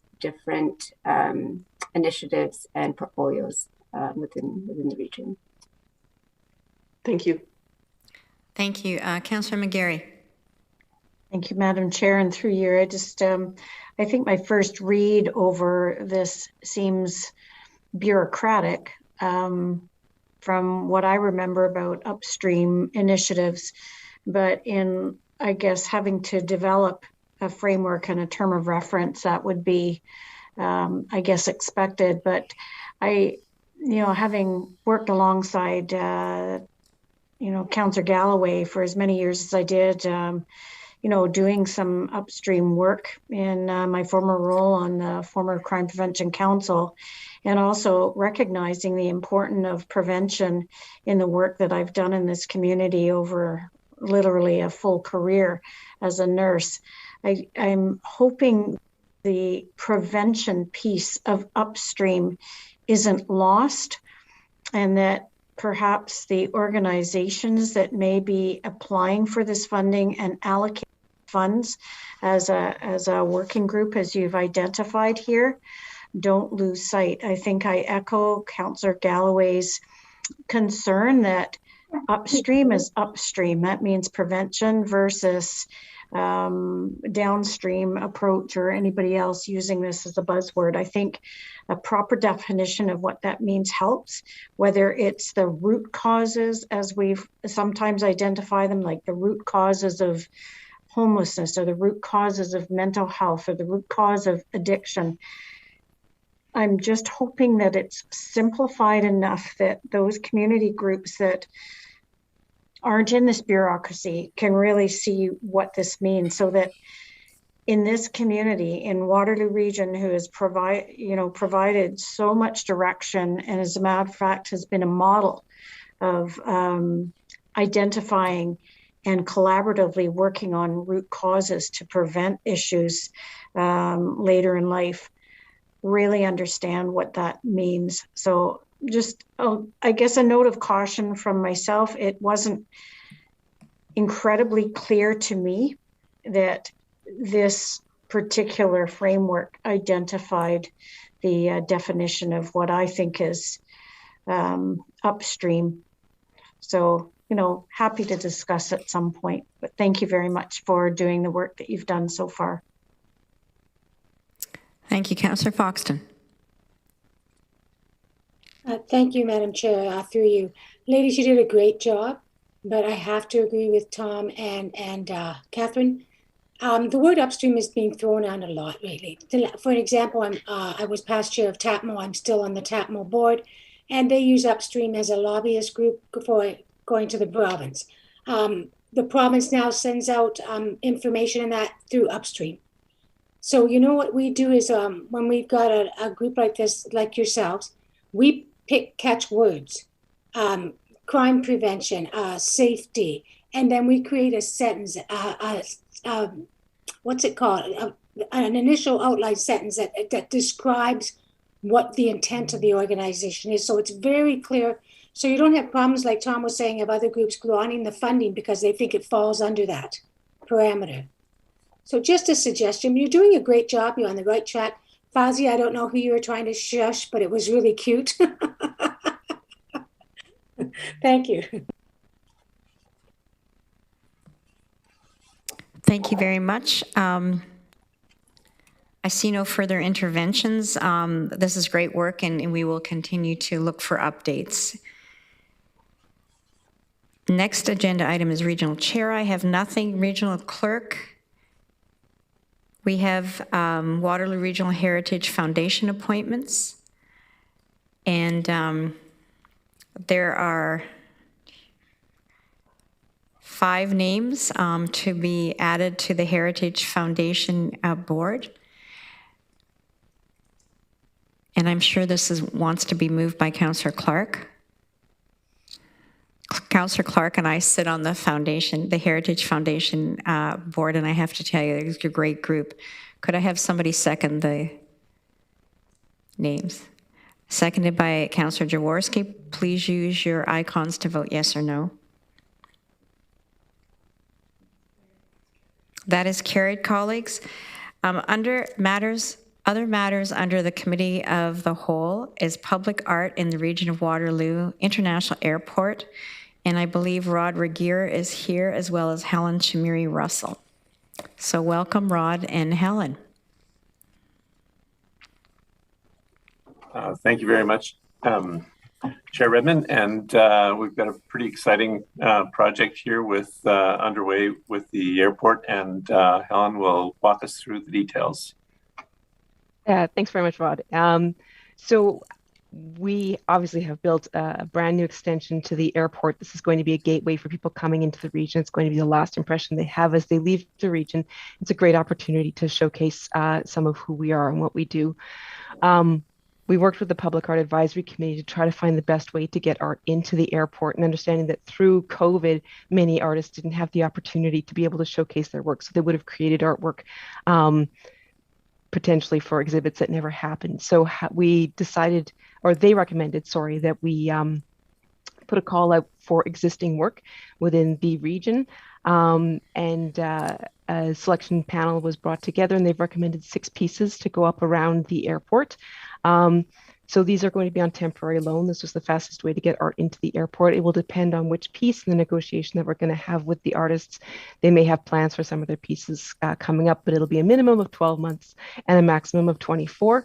Like I said, depending on the piece, the pieces will go in both the hold room, the new hold room, and also a couple of pieces are intended to go into the baggage claim area. We're really excited about them. I think they're going to be fabulous. Like I said, most of them are going to be on loan from artists. The artists will retain ownership. We cover the insurance and it gets given back to them at the end of it, except one piece, which is being repurposed. It was out in one of our childcare centers. It's a wooden piece and it's very tactile and friendly appearing. And that one's going to probably go into the hold room. So a great way to repurpose that artwork. Thanks. Thank you very much. Councillor Foxton. Helen, I'm really proud of how fast you spoke. Chair, it's 10:46, so we'll have to pass a bylaw if we get to that 11 o'clock mark, right? Yep. To extend? Okay, just a reminder. Thank you, Helen. Good job. Thank you very much. So we have a motion before us that basically Helen has gone and fast forwarded and outlined. Part B is approve an expenditure of up to $50,000 from the Public Art Reserve Fund to cover these artist fees, installation, and associated costs. And I'm thrilled with this, and I see that Councillor Clark and Councillor Galloway have moved and seconded it. I think this is a great initiative. Please use your icons to vote.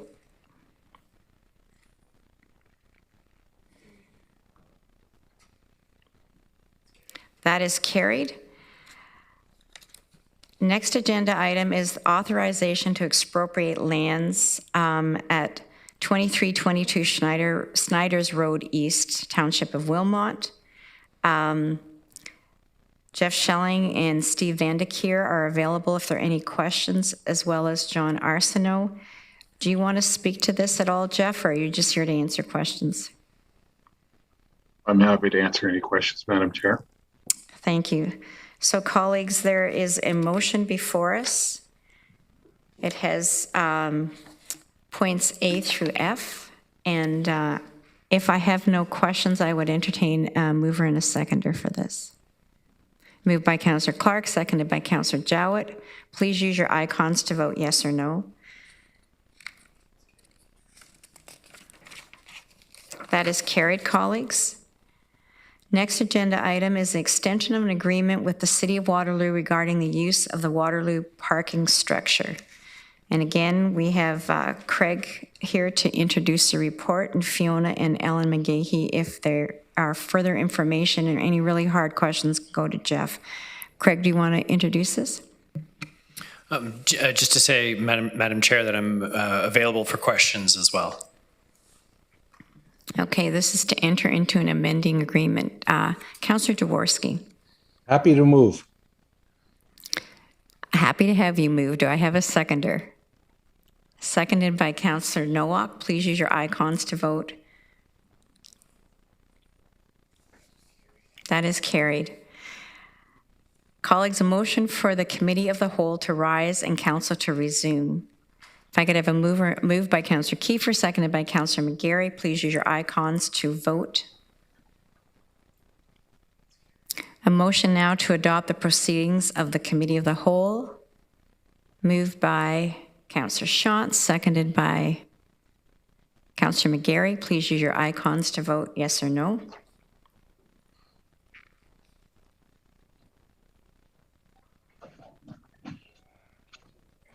Councillor Urbanovic, are you voting with your hand? It's better than voting with your feet, which back to Councillor Foxton's point, we're going to be at that point pretty soon. So we have no motions, no notices of motion, no unfinished business, no other business, no questions. So I would now entertain a motion to enact the bylaws of first, second, and third readings. If I could have a mover. Oh, hang on.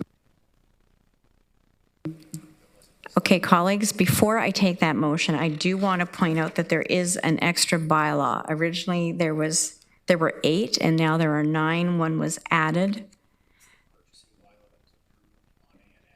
It's the purchasing bylaw from A&F. It was approved in A&F, and it inadvertently got missed. So we're now looking at 9 bylaws, so it goes 21.1 to 21.9. If I could have a mover and a seconder. Moved by Councillor Armstrong, seconded by Councillor Schatz. Please use your icons to vote yes or no. So that is carried. I now need to entertain a motion to go into closed. Moved by Councillor McGarry, seconded by Councillor Clark. Please use your icons.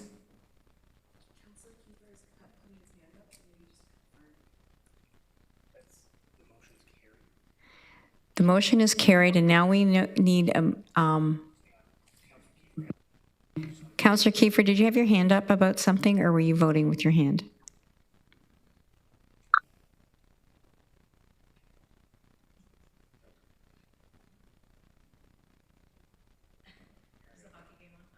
You're still on mute, Carl. Is all well in your corner of the world? I'm okay. Thank you. Thank you.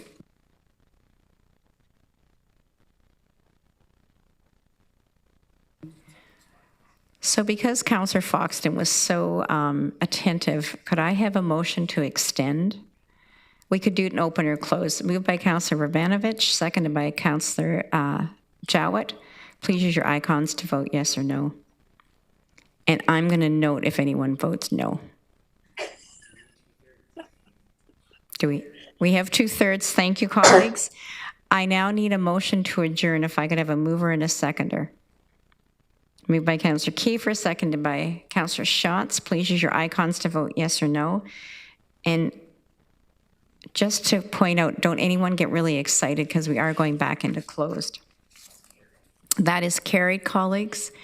So 5-minute break. You can turn your cameras off, but don't go anywhere.